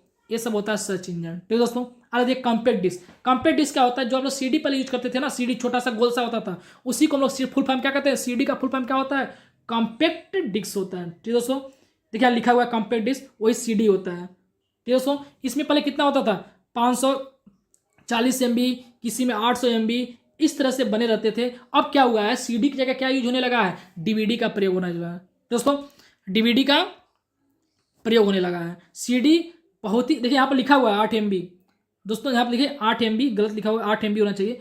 MB का मतलब होता है मेगाबाइट होता है। ठीक दोस्तों, मेगाबाइट, और आपका TB टेराबाइट होता है, और GB होता है गीगाबाइट। ठीक दोस्तों, पहले छोटा, सबसे छोटा क्या होता है, KB होता है, किलोबाइट होता है, जब देखते हैं KB में चल रहा है, फिर MB से बड़ा क्या होता है आपका GB से बड़ा होता है TB। ये सब बताऊंगा जब सुपर टिट क्लास लूंगा तब बताऊंगा दोस्तों। ठीक है, आपका कंपेयर डिस्क हो गया। अब देखिए इसकी जो स्पीड बहुत कम होती है, किससे, DVD के कंपेयर में। ठीक है, CD में ही होता है कि हम लोग क्या करते हैं, CD में हम लोग वीडियो देख सकते हैं, पढ़ सकते हैं, कोई आप लोग क्या करते हैं, गाना रख सकते हैं, म्यूजिक रख सकते हैं, ये सब इसमें कार्य होते हैं। दोस्तों अब देखिए CD कितने प्रकार होते हैं, CD 3 प्रकार के होते हैं। ठीक है, CD में क्या क्या काम है मैं आपको बताता हूँ। CD-ROM, देखिए CD-ROM जो होता है, दोस्तों CD-ROM जो होता है बताते हैं आपको, नीचे करके दिखाते हैं आपको। जो CD-ROM होता है इसका फुल काम होता है compact disc read only memory. इसमें क्या कर सकते हैं आप लोग, रीड कर सकते हैं, केवल आप लोग रीड कर सकते हैं। आप लोग इसको क्या एडिट नहीं कर सकते हैं, कुछ डाल नहीं सकते हैं, जो रहेगा वही काम कर सकते हैं। दोस्तों 3 प्रकार के होते हैं, मैं बताया तीन प्रकार बताऊंगा। तो CD-ROM में क्या होता है, CD compact disc read only memory, जैसे रीड लिखा हुआ है तो रीड मतलब केवल पढ़ सकते हैं और उसमें कोई एक्सचेंज नहीं कर सकते, बस यही इसका मतलब है। तो दोस्तों केवल पढ़ सकते हैं, देख सकते हैं, देख नहीं सुन सकते हैं, मतलब देख सुन सकते हैं, दोनों कर सकते हैं। और देखिए क्या है, CDR एक टाइप होता है जिसमें हम लोग केवल रीड कर सकते हैं। ठीक है, केवल रीड कर सकते हैं। ठीक है, और इस पर हम लोग कभी एक बार जब हम लोग काम कर लिए तो दोबारा उस पर दोबारा डाल नहीं सकते हैं कोई भी चीज़। CD में कोई मान लीजिए कोई वीडियो डाल दिया या फिर कोई शॉर्ट टेबल डाल दिया, तो एक बार डाल दिया तो दोबारा उसमें जब भर गया, फुल हो गया 800 MB, तो कभी दोबारा नहीं डाल सकते हैं। तो दोस्तों ये कौन सा होता है, CDR का मतलब होता है, ठीक है। सो CD रीड नहीं होता है, रिकॉर्डेबल होता है, ठीक है दोस्तों। क्या होता है, रिकॉर्डेबल होता है, मतलब क्यों रिकॉर्डिंग कर सकते हैं, तो एक ही बार कर सकते हैं, दोबारा नहीं कर सकते हैं, ठीक है दोस्तों। अब देखिए तीसरा क्या है, CDRW, ठीक है। इसमें क्या होता है, रीराइटेबल, मतलब रीराइटेबल होता है, जिसमें हम लोग रीड भी कर सकते हैं, राइट भी कर सकते हैं, और इसको मतलब डिलीट भी कर सकते हैं, फिर उसको दोबारा हम लोग उसमें फिल भी कर सकते हैं। तो तीसरा प्रकार का हमारा क्या हो जाएगा, CDRW। देखिए इस प्रकार के, देखिए इस पर बार बार रिकॉर्ड राइट कर सकते हैं, अर्थात इस पर डाटा को अनेक बार राइट और रीड किया जा सकता है। मतलब इसमें क्या कर सकते हैं हम लोग, डिलीट भी कर सकते हैं और आप लिख भी सकते हैं। ये सारे काम किस में कर रहे हैं, CDRW में कर सकते हैं। ये तीसरा टाइप होगा। अगला देखिए, अगला क्या है कि आप लोग का डीवीडी का फुल क्या होता है, डिजिटल वीडियो डिस्क होता है दोस्तों। क्या होता है, डिजिटल वीडियो डिस्क होता है, जो आप लोग का जो CD आता है, CD से 7-8 गुना ज़्यादा काम करता है दोस्तों। इसमें क्या होता है, आपका MB में ना होकर GB में भी होता है दोस्तों। इसमें क्या होता है, GB में, मतलब आपका ज़्यादा से ज़्यादा मेमोरी इसमें रहता है, आप लोग इसमें ज़्यादा से ज़्यादा डाटा स्टोर कर सकते हैं। देखिए लिखा हुआ है, इससे सामान्यतः क्या लिखा हुआ है, इसे सामान्यतः DVD के नाम से जाना जाता है। और DVD CR जैसी एक होती है, जो DVD में CD की तुलना में 7 गुना, देखिए 7 या 8 गुना बताया ना, 8 गुना भी हो सकता है, 7-8 गुना ज़्यादा आ सकती है। मतलब मान लो उसे 8 MB है तो 8 8 सत्ते 56, मतलब 580 560, मतलब क्या हो जाएंगे आपका गुना, मतलब गुना काम कर सकते हैं। मतलब उससे मान लिया 800 MB था, उसमें क्या हुआ, 5 छः GB आपको। अगला है प्रोटोकॉल दोस्तों। प्रोटोकॉल देखिए क्या होता है, प्रोटोकॉल संचार के नियमों को संग्रह करता है। जब भी कोई सूचना एंड डाटा एक कंप्यूटर से दूसरे कंप्यूटर में प्रेषित होती है, तो ये प्रेषण के कुछ नियम होते हैं, इसी के अनुसार को जिसे प्रोटोकॉल कहते हैं। सबसे कॉमन और ज्ञात प्रोटोकॉल है HTTP। देखिए दोस्तों मैं आपको बताऊं, जैसे मान लीजिए कोई वेबसाइट है, ठीक है, तो क्या होता है, सेट ऑफ रूल्स, मतलब कोई नियम होता है, उस नियम को फॉलो करने के लिए वो जब फॉलो हो जाएगा तो क्या हो जाएगा, वेबसाइट तभी क्रिएट होता है। जो वेबसाइट क्रिएट होता है उसी को जो सेट ऑफ रूल होता है, जो नियम होते हैं, उसी को लोग क्या कहते हैं, प्रोटोकॉल। एक प्रोटोकॉल मतलब एक होता है जिससे मतलब जंजाल, जैसे होता है मकड़ी, होता है मकड़ी क्या होते हैं, जाले बना देते हैं, बहुत सारे जाले, उसका मालिक कौन होता है, जो बना रहता है वही तो उसका मालिक होता है। उसी तरह ये होता है, प्रोटोकॉल एक मालिक होता है, और सभी क्या होते हैं, जितने भी आपका कंटेंट जो भी टेक्स्ट लिखते हैं, हम तो कोई भी रीड राइट जो भी काम करते हैं कंप्यूटर इंटरनेट में या वेबसाइट में, उन्हीं का ये मेन पॉइंट होता है प्रोटोकॉल। बिना प्रोटोकॉल का आप लोग इंटरनेट नहीं चला सकते हैं। और आपका प्रोटोकॉल के माध्यम से ही आप लोग को, जो आप लोग का देखते होंगे कि हाँ ये लोकेशन आपको दिखाता है ना, लोकेशन यहाँ पर है, आप इंटरनेट यहाँ से हैकिंग कर रहे हैं, यहाँ से कोई काम कर रहे हैं, तो प्रोटोकॉल के माध्यम से ही सब जानकारी आप वहाँ से ले सकते हैं। देखिए इसमें HTTP का मेन उपयोग होता है। HTTP का फुल का हाइपर टेक्स्ट ट्रांसफर प्रोटोकॉल होता है। क्या होता है, हाइपर टेक्स्ट ट्रांसफर प्रोटोकॉल होता है। ठीक दोस्तों, आपको एक एक फुल फॉर्म बताते रहेंगे, जो भी आएगा एक एक चीज आप लोग को यहाँ पर क्लियरफाई करते रहेंगे। तो दोस्तों आगे देखेंगे गेटवे भी एक क्या है, इंटरनेट या नेटवर्क का एक माध्यम ही होता है। तो दोस्तों तो गेटवे एक नेटवर्क नोड है, देखिए लिखा हुआ है, देखिए मैं जो बताया नेटवर्क नोड है, जो एक समय विभिन्न प्रोटोकॉल का उपयोग करके दो नेटवर्क को जोड़ता है। और सबसे कॉमन गेटवे को राउटर जो घर से एक इंटरप्राइजेज के नेटवर्क को इंटरनेट से जोड़ता है। दोस्तों गेटवे का काम होता है कि जो राउटर होता है ना, राउटर जो घर में जोड़ता है, उसमें एक गेटवे लगा होता है कि इसी के थ्रू क्या नेट जाएगा। वो गेटवे यदि कैंसिल कर दिया, वहाँ से हटा दिया जाए, तो आप लोग का राउटर भी काम करना बंद हो जाएगा। दोस्तों अगला है मॉडेम तो सब लोग जानते होंगे। पहले क्या होता था, मॉडेम आता था छोटे, जिसे आप लोग देखे होंगे कि जिस तरह से पेन ड्राइव आता था, उसी तरह से थोड़ा बड़ा होता था मॉडेम। एयरटेल का मॉडेम आता था, और MTS आता था, पहले MTS का मॉडेम आता था, और एयरटेल का आता था, और आपका BSNL का मॉडेम आता था। छोटे से कंप्यूटर में लगा देते या फिर लैपटॉप में लगा के चलाते थे। वो भी क्या, एक राउटर की तरह काम कर रहा है। राउटर तो अब बड़ा होता है, लेकिन मॉडेम एक छोटा होता है। इसी के थ्रू हम लोग क्या करते हैं, सिम डालते थे, सिम डाल कर हम लोग इंटरनेट चला सकते थे। इसमें क्या कह रहा है, देखते हैं कितना भाषा क्या है, मॉड्यूलेटर डीमॉड्यूलेटर। देखिए इसको आपको लिखने की जरूरत नहीं है, मॉडेम यही है, एक इंटरनेट का साधन होता है जो क्या करता है, हमें सूचनाएं देता है। जो एक छोटा सा एक क्या होता है, एक हार्डवेयर होता है जिसपे हम लोग सिम डाल के चला सकते हैं। सूचनाओं को आदान प्रदान करता है, जो हम लोग को एनालॉग की तरह काम करता है। मतलब हमको दिखता नहीं है, लेकिन हम लोग को जो आउटपुट मिलता है वो हम लोग सिग्नल के थ्रू प्राप्त कर सकते हैं। यही है इसमें, और कुछ नहीं है दोस्तों। और आगे देखते हैं यूआरएल, देखिए यूआरएल और डब्ल्यूएलएल जो होता है आप लोग का किस में यूज होता है, यूआरएल जिसे कहते हैं, यूआरएल बता दो, अपना वेबसाइट बता दो, ये लोग वेबसाइट की तरह होता है। यूआरएल का फुल क्या होता है, यूनिफॉर्म रिसोर्स लोकेटर होता है। तो दोस्तों दूसरा क्या होता है, डब्ल्यूएलएल क्या होता है, एक होता है www.com। तो जो www होता है, दोस्तों www जो आप लोग बोलते हैं ना www, ठीक है दोस्तों, तो इसका वर्ल्ड वाइड वेब होता है। ये भी क्या होता है, एक वेबसाइट का एक पार्ट होता है। ठीक है दोस्तों, जितना आपका सिलेबस में है वही मैं बता रहा हूँ, याद रहे दोस्तों। अब WLL का मतलब क्या, वायरलेस लोकल लूप होता है। ठीक है, ये देखिए जैसे आप लोग वाईफाई यूज करते हैं ना, कहते हैं कि हाँ वाईफाई यूज कर रहे हैं, तो क्या होता है, वायरलेस ही तो यूज करते हैं, उसमें कोई तार। टॉपिक है आपका विद्यालय प्रबंधन में सूचना एवं संचार तकनीकी। दोस्तों इसमें क्या हो जाएगा कि आधुनिक युग में सूचना संप्रेषण परिवर्तनकारी युग है कहा जाता है, जिसमें सूचना संप्रेषण तकनीकी के मानव जीवन में प्रत्येक पहलू को मजबूती प्रदान करता है। यानी नए नए तकनीक यूज करके क्या कर रहे हैं, शिक्षक अधिगम, जो शिक्षा अधिगम है उसको क्या कर रहे हैं, बढ़ावा दिया जा रहा है। ठीक है दोस्तों, जैसे आपका मोबाइल हो गया, कंप्यूटर हो गया, लैपटॉप हो गया, इसका तकनीकी इंफॉर्मेशन टेक्नोलॉजी यूज करके क्या कर रहे हैं, अपने शिक्षा अधिगम को ज़्यादा से ज़्यादा बढ़ावा दे रहे हैं। दोस्तों इसमें क्या क्या आता है, देखिए using online service, online service जो यूज करते हैं हम लोग, जैसे मान लीजिए आप लोग कुछ सामान खरीदते हैं, ठीक है, कोई सामान खरीदते हैं तो क्या करते हैं, अमेजन पे जाते हैं, फ्लिपकार्ट पे जाते हैं, तो वहाँ से खरीद के क्या करते हैं हम लोग, शॉपिंग करते हैं, तो ये यूजिंग ऑनलाइन सर्विस। या फिर आप लोग कोई पढ़ाई कर रहे हैं तो कोई कोर्स खरीद लिए ऑनलाइन से, ऐप से, या फिर आप यूट्यूब से देख रहे हैं तो भी तो ऑनलाइन सर्विस है। तो दोस्तों दूसरा है using school management software application. देखिए हर जगह एक एक सॉफ्टवेयर चले, जैसे मान लीजिए SAP पर गए, SAP पर भी एक सॉफ्टवेयर चल रहा है। आपको स्कूल में गए, स्कूल में नया नया सॉफ्टवेयर यूज किया जा रहा है। जैसे आप लोग का BTC या डीलेट का जो फॉर्म होता है वो भी एक सॉफ्टवेयर है। जैसे BTC-exam.in आपका 4th सेमेस्टर का था, थर्ड सेमेस्टर DLED-exam.in आपका 3rd सेमेस्टर का है, आपका मेन वेबसाइट होता है। दोस्तों तो उसी का मैनेजमेंट सारा आपका डीलेट का जितने भी एग्जाम होते हैं, रिजल्ट होते हैं, जितने आपका एडमिट कार्ड आते हैं, वही एप्लीकेशन आप लोग का क्या करता है, मैनेजमेंट करता है, बस एक सॉफ्टवेयर। ठीक दोस्तों, और आप लोग देखिए स्कॉलरशिप जो आ रहा है सॉफ्टवेयर, PFMS सॉफ्टवेयर बोलते हैं ना, PFMS सॉफ्टवेयर, वो भी तो आप लोग का स्कॉलरशिप मैनेजमेंट करता है कि किसको पैसा कहाँ जाना है, कैसे नहीं जाना, सब कुछ सॉफ्टवेयर के मैनेजमेंट होता है। ठीक दोस्तों, आगे देखेंगे ICT in office work. ICT का भी बहुत उपयोग किया जा रहा है, कहाँ पर, कार्यालयों में। जैसे मान लीजिए गवर्नमेंट कार्यालय है, प्राइवेट कार्यालय है, या फिर स्कूल का कार्यालय है, उन सब में किसका यूज ज़्यादा किया जा रहा है, ICT का ज़्यादा यूज किया जा रहा है। तो दोस्तों अगला टॉपिक देखिए क्या कह रहा है, अगला टॉपिक है आपका शिक्षण में उपयोग आने वाली मुक्त डिजिटल शैक्षिक संस्थान कौन कौन सी है।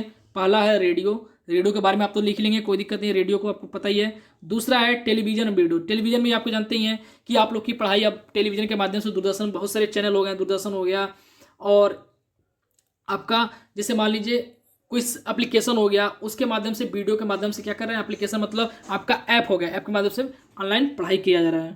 तो दोस्तों इसमें देखिए क्या लिखा हुआ है, इसका जो डिफिनेशन हो जाएगा, टेलीविजन एवं वीडियो शिक्षा। दोस्तों वीडियो शिक्षा एक अत्यंत आकर्षण तथा सबल साधन है, दोनों माध्यमों में औपचारिक एवं अनौपचारिक दोनों प्रकार की शिक्षा प्रदान की जाती है, जिससे छात्रों को देखने सुनने दोनों में क्या हुआ, ज्ञानेंद्रिय का उपयोग किया जा सके और ज्ञान स्थायी होने के अवसर को दोगुना बढ़ा सके। जिससे देखिए दोस्तों वीडियो भी देखेंगे और सुनेंगे भी तो क्या होगा, उसके नॉलेज, जो बच्चे देखेंगे उनके नॉलेज कितना बढ़ते जाएंगे।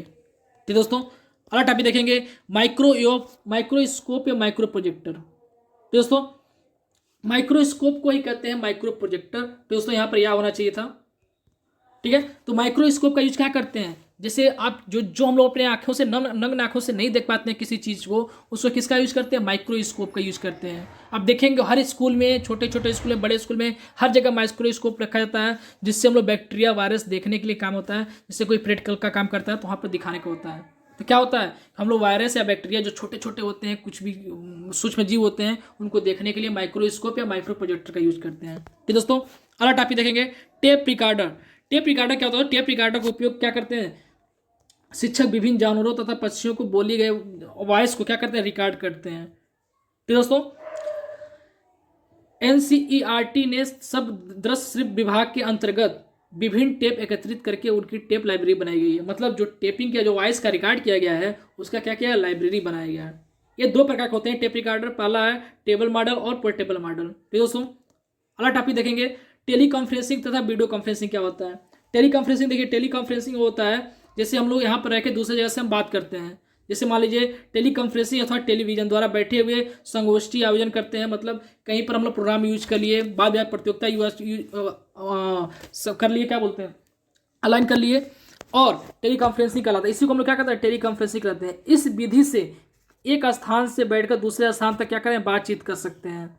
तो दोस्तों जैसे मान लीजिए कि एक व्यक्ति एक ही साधन पर बैठे हो, टेली कॉन्फ्रेंसिंग के आज कई रूप देखने को मिलेंगे, जैसे audio conferencing, video conferencing, computer conferencing, इस तरह से आप लोग देख सकते हैं। तो दोस्तों वीडियो कॉन्फ्रेंसिंग में क्या होता है कि आप लोग वॉइस भी सुन सकते हैं और आपकी जो फोटो है वो एक दूसरे को दिखा सकते हैं, ठीक है। सेंडर और रिसीवर दोनों में हो सकता है आपका काम। अगला है शिक्षा दूरदर्शन। देखिए टेलीविजन के एक दूरदर्शन का एक चैनल होता है, उस पर आप लोग क्या करें, शिक्षा भी दिया जा रहा है, जिसमें आप लोग को दृश्य श्रव्य आप लोग देख भी सकते हैं, सुन भी सकते हैं, जिससे क्या होता है, अधिगम को बढ़ावा मिल सके, शिक्षा अधिगम को बढ़ावा मिल सके। तो दोस्तों वही है। और दूरदर्शन द्वारा प्रसारित शैक्षिक कार्यक्रम कौन कौन सा, बहुत ही इंपॉर्टेंट दोस्तों, ये 5 पॉइंट बहुत ही इंपॉर्टेंट है, ठीक है। ये पूछा हुआ क्वेश्चन है। इंदिरा गांधी की राष्ट्रीय मुक्त विद्यालय इग्नू का जो कार्यक्रम चलते हैं किस पर चलते हैं, दूरदर्शन पर चलते हैं। दूसरा है राष्ट्रीय शैक्षिक अनुसंधान प्रशिक्षण परिषद के कार्यक्रम, यानी SCRT का जो कार्यक्रम चलते हैं जितने भी, ये किस पर चलते हैं, दूरदर्शन पर आते हैं। तीसरा है दोस्तों शिक्षा विभाग उत्तर प्रदेश द्वारा बनाए गए कार्यक्रम, जितने शिक्षा उत्तर प्रदेश के हैं जो कार्यक्रम बनाए जाते हैं वो दूरदर्शन पर दिखाए जाते हैं। दोस्तों चौथा है सामाजिक तकनीकी कार्यक्रम, सामाजिक वानिकी कार्यक्रम, मतलब समाज में जितने भी कार्यक्रम चल रहे हैं, जैसे मान लीजिए कहीं पर कोई फंक्शन हो रहा है, जैसे कोई नेता आ गया, वहाँ पर फंक्शन चल रहा है कोई, और वहाँ पर जितने भी कार्यक्रम हो रहे हैं वो क्या करें, दूरदर्शन पर दिखाया जा रहा है। दोस्तों अगला है युवाओं को दहलीज कार्यक्रम, मतलब युवा जो कार्यक्रम कर रहे हैं, कहीं मान लीजिए कहीं पर भर्ती देने गए, वहाँ पर कोई काम कर रहे हैं, या फिर कोई धरना वरना देने गए, वहाँ पर कुछ करने गए, तो वहाँ पर क्या होता है, दूरदर्शन पर दिखाना शुरू कर दिया जाता है। जो मतलब नेशनल काम होता है या फिर आपका राष्ट्रीय काम होता है, उसको क्या करते हैं, दूरदर्शन पर सारे न्यूज़ दिखाए जाते हैं।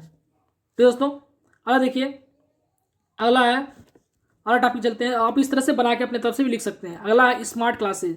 स्मार्ट क्लास सबको पता है दोस्तों कि नए नए जो टेक्नोलॉजी यूज करके हम लोग क्लासेज ले रहे हैं, और बिना आप लोग को ब्लैक बोर्ड की सहायता से, इसमें क्या होता है, बिना ब्लैक बोर्ड कोई जरूरत नहीं पड़ती है, इसमें कोई भी चाक की जरूरत नहीं पड़ती है। स्मार्ट क्लास में आपको बैठने की सुविधा मिलेगी, और आप लोग को एक साथ कम बच्चों को बैठा के कम समय में आपको ज़्यादा से ज़्यादा शिक्षा दी जाती है। उसी को लोग क्या कहते हैं, स्मार्ट क्लासेज कहते हैं।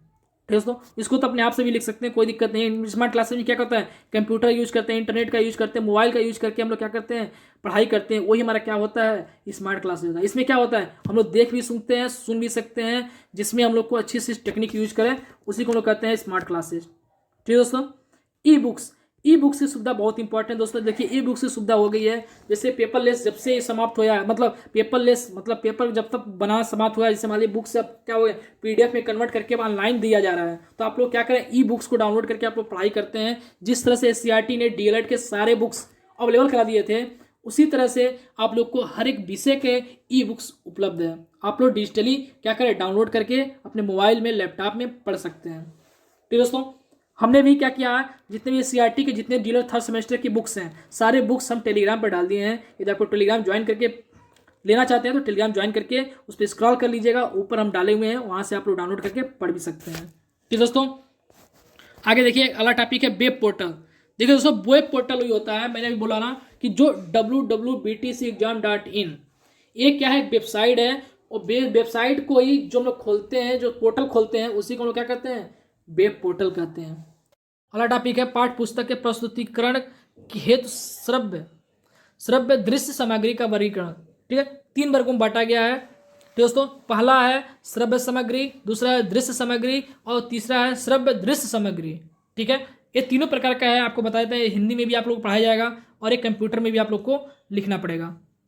दोस्तों तो पहला श्रव्य में क्या होता है, जब हम लोग सुनकर अपना शिक्षा निगम को बढ़ावा देते हैं, उसे क्या बोलते हैं, श्रव्य बोलते हैं। दृश्य मतलब जिसको हम लोग देख कर करते हैं, देख कर अपने शिक्षा निगम को बढ़ावा देते हैं आंखों से, उसे क्या बोलते हैं, दृश्य सामग्री। एग्जाम्पल हम देखिए, श्रव्य में रेडियो, टेप रिकॉर्डर हो जाएगा, और दृश्य में क्या, जो देखते हैं, जैसे मान लो graph, chart, model, paper, TLM जो देख के हम लोग करते हैं, उसे क्या बोलते हैं, दृश्य सामग्री।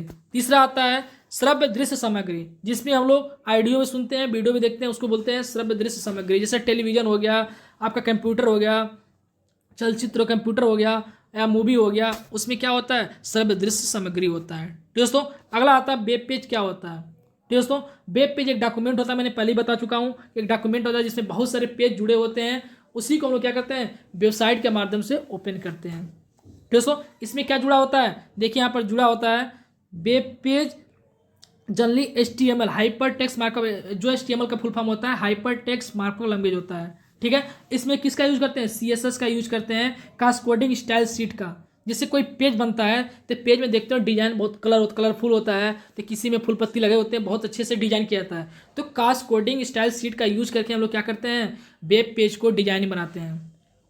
जैसे कोडिंग किस में करते हैं, HTML में करते हैं, हाइपर टेक्स्ट मार्कअप लैंग्वेज में करते हैं। तो वेब पेज में हम लोग CSS HTML का बहुत ज़्यादा यूज करते हैं। तो दोस्तों, और जब वेब पेज बन जाता है तो खोलते कैसे हैं, देखिए इसमें होता क्या है कि ये इंटरनेट और अदर नेटवर्क के द्वारा ब्राउजर में www मतलब होता है वर्ल्ड वाइड वेब एक्सेस किया जाता है। यानी आप क्या करते हैं, जब कोई वेबसाइट खोलते हैं, जैसे मान लीजिए आप लोग अपना रिजल्ट देख रहे हैं, तो क्या वेबसाइट है आपका www.updledexaminfo.in। तो इसको जब खोलते थे आप लोग, तो इसी को हम लोग क्या करते हैं, एसेस बोलते हैं। इंटरनेट से एसेस किए अपने वेबसाइट पर गए, वेबसाइट पर जाने के बाद क्या किए, अपना रिजल्ट खोले, रोल नंबर डाले, डेट ऑफ बर्थ डाले, तो आपका रिजल्ट शो कर देता है। इसी को हम लोग बोलते हैं वेब पेज कहते हैं। तो दोस्तों, आप वेब पेज के बारे में लिख लीजिएगा, जैसे मैं बताया हूँ उसी तरह से आप एग्जाम्पल अपना वेबसाइट अपना मतलब अपना रिजल्ट देखने का वेबसाइट भी लिख सकते हैं, कोई दिक्कत नहीं होगा। दोस्तों, अगला है कि वेब पेज सर्वर में स्टोर है जहां की दुनिया हर एक कोने से बैठकर इंटरनेट द्वारा एक्सेस करती है। वेब पेज सर्वर जो होता है, जो वेबसाइट होता है, कहीं भी उसको खोल सकते हैं इंटरनेट के माध्यम से, बैठे बैठे कहीं पर भी। ठीक है, यदि इंटरनेट की सुविधा गांव में भी है तो गांव में बैठे बैठे हर एक जानकारी ले सकते हैं। दोस्तों, और वेब पेज जो होता है कितने प्रकार होते हैं, 2 प्रकार होते हैं, स्टैटिक होता है और एक होता है डायनेमिक। तो दोस्तों, स्टैटिक डायनेमिक, अब दोनों का डिफरेंस पूछता है, कई बार पूछा हुआ है, स्टैटिक और डायनेमिक में अंतर बताइए। ठीक है, दोनों का जो वेब पेज है दोनों का अंतर क्या है उसको देखते हैं। तो पहला ये अंतर है कि ये क्या है, HTML में यूज, पहले क्या होता है, HTML यूज होता है और CSS स्टैटिक में यूज होता है। ठीक है, लेकिन इसमें क्या होता है, ये मार्कअप लैंग्वेज यूज होता है, लेकिन डायनेमिक में क्या होता है, स्क्रिप्टिंग लैंग्वेज यूज होता है। दोस्तों देखिए, स्क्रिप्टिंग लैंग्वेज जो है, और इसमें क्या होता है, PHP.NET का यूज करते हैं, इसमें जावा स्क्रिप्ट का यूज करते हैं। तो दोस्तों, और देखिए इसमें क्या है, यहाँ पर लिखा हुआ देखिए दोस्तों, स्क्रिप्टिंग लैंग्वेज होता है, और इसमें लिखिएगा आप लोग क्या लिखिएगा, मार्कअप लैंग्वेज। तो इसमें लिखिएगा, इसमें मार्कअप लैंग्वेज और इसमें मार्कअप लैंग्वेज। ठीक है दोस्तों, और इसमें क्या करेंगे, स्क्रिप्टिंग लैंग्वेज। ठीक है, दूसरा है कि स्टैटिक वेबसाइट का कंटेंट हमेशा बदलता नहीं है। देखिए, ये हमेशा स्थायी होता है, स्टैटिक हमेशा स्थायी होता है, लेकिन डायनेमिक क्या होता है, हमेशा उसका जो कंटेंट होता है वो बदलता रहता है। दोस्तों, अगला है डायनेमिक वेबसाइट बिजनेस पर्पज के लिए होता है, रेस्टोरेंट, पर्सनल, प्रोफेशनल प्रोफाइल के लिए अच्छे होते हैं। ठीक है, इसका जो यूज होता है हम लोग पर्सनली यूज कर सकते हैं, और जो रेस्टोरेंट में काम करते हैं, स्कूलों में काम करते हैं, या बिजनेस के लिए काम करते हैं, वो स्टैटिक यूज करते हैं। लेकिन जो शॉपिंग में जो सामान खरीदते हैं, अमेजन हो गया, फ्लिपकार्ट हो गया, ये सब क्या सोशल मीडिया के थ्रू जो यूज होते हैं, जो सोशल मीडिया में, वो किसका यूज करते हैं, डायनेमिक वेबसाइट। जो डायनेमिक वेबसाइट बनाते हैं वो ऑनलाइन सर्विस के थ्रू काम किया जाता है। दोस्तों, जिससे आप देखते होंगे इंटरनेट बैंकिंग चल रहा है आपका, SBI का चल रहा है, HDFC का चल रहा है, या फिर आप लोग का ऑनलाइन शॉपिंग चल रहा है, E-कार्ट हो गया, और आपका अमेजन हो गया, फ्लिपकार्ट हो गया, ये सब जितने भी होते हैं ये क्या डायनेमिक वेबसाइट के अंदर आते हैं। ठीक है, एग्जाम्पल में आप लोग लिख सकते हैं, एग्जाम्पल में से नहीं लिखना आपको दोस्तों, ये भूल जाएगा आपका, इससे कोई मतलब नहीं है, आप लोग जितना बताया हूँ वो एग्जाम्पल लिख सकते हैं। ठीक दोस्तों, अब देखिए नीचे आइए, नीचे है कि HTML बताया ना हम, HTML फुल फॉर्म क्या, हाइपर टेक्स्ट मार्कअप लैंग्वेज होता है HTML का फुल फॉर्म। उसे बोला है 5 टैग लिखिए जो उपयोग करने के उल्लेख करें। देखिए, जो HTML होता है वो क्या होता है, वेब पेज बनाने के लिए किया जाता है। जैसे मान लीजिए किसी को फोटो ऐड करना है, या फिर आपको टेबल बनाना है, तो टेबल कैसे बनेगा, वो सब HTML में यूज करके हम लोग बनाते हैं। उसी का 5 क्या करना है, उपयोग लिखना है। तो 5 उपयोग लिख लीजिए। तो बेसिक HTML टैग, इसमें क्या यूज करते हैं हम लोग, जो टाइल के रूप में बनाते, टाइल के रूप में, यानी टेबल के रूप में, टेबल के रूप में बनाते हैं, टेबल जो क्रिएट करते हैं उसके रूप में, हैंडिंग के रूप में निर्माण करते हैं। ठीक दोस्तों, अगला है फॉर्मेटिंग HTML टैग। जो फॉर्मेटिंग होता है इसमें क्या करते हैं, जैसे फॉर्मेटिंग मतलब होता है आपके साइज क्या है, जैसे मान लीजिए कुछ लिखे आप कोडिंग किए, उसका साइज क्या है, उसका कलर क्या है, उसको छोटा करना है, बड़ा करना है, अंडरलाइन करना है, इटैलिक करना है, उन सबका फॉर्मेट होता है। तो क्या करते हैं, फॉर्मेटिंग HTML टैग बोलते हैं। अगला है स्टाइल HTML टैग। ठीक है, स्टाइल मतलब होता है कि जो आप लोग लिखे हुए हैं, जो आप लोग फॉन्ट लिखे हुए हैं उसको कैसे लिखना है उसके बारे में बताया गया है। तो टेक्स्ट का कलर चेंज करने के लिए, टेक्स्ट का साइज चेंज करने के लिए, हेडिंग के लिए साइज, हेडिंग के साइज क्या होना चाहिए?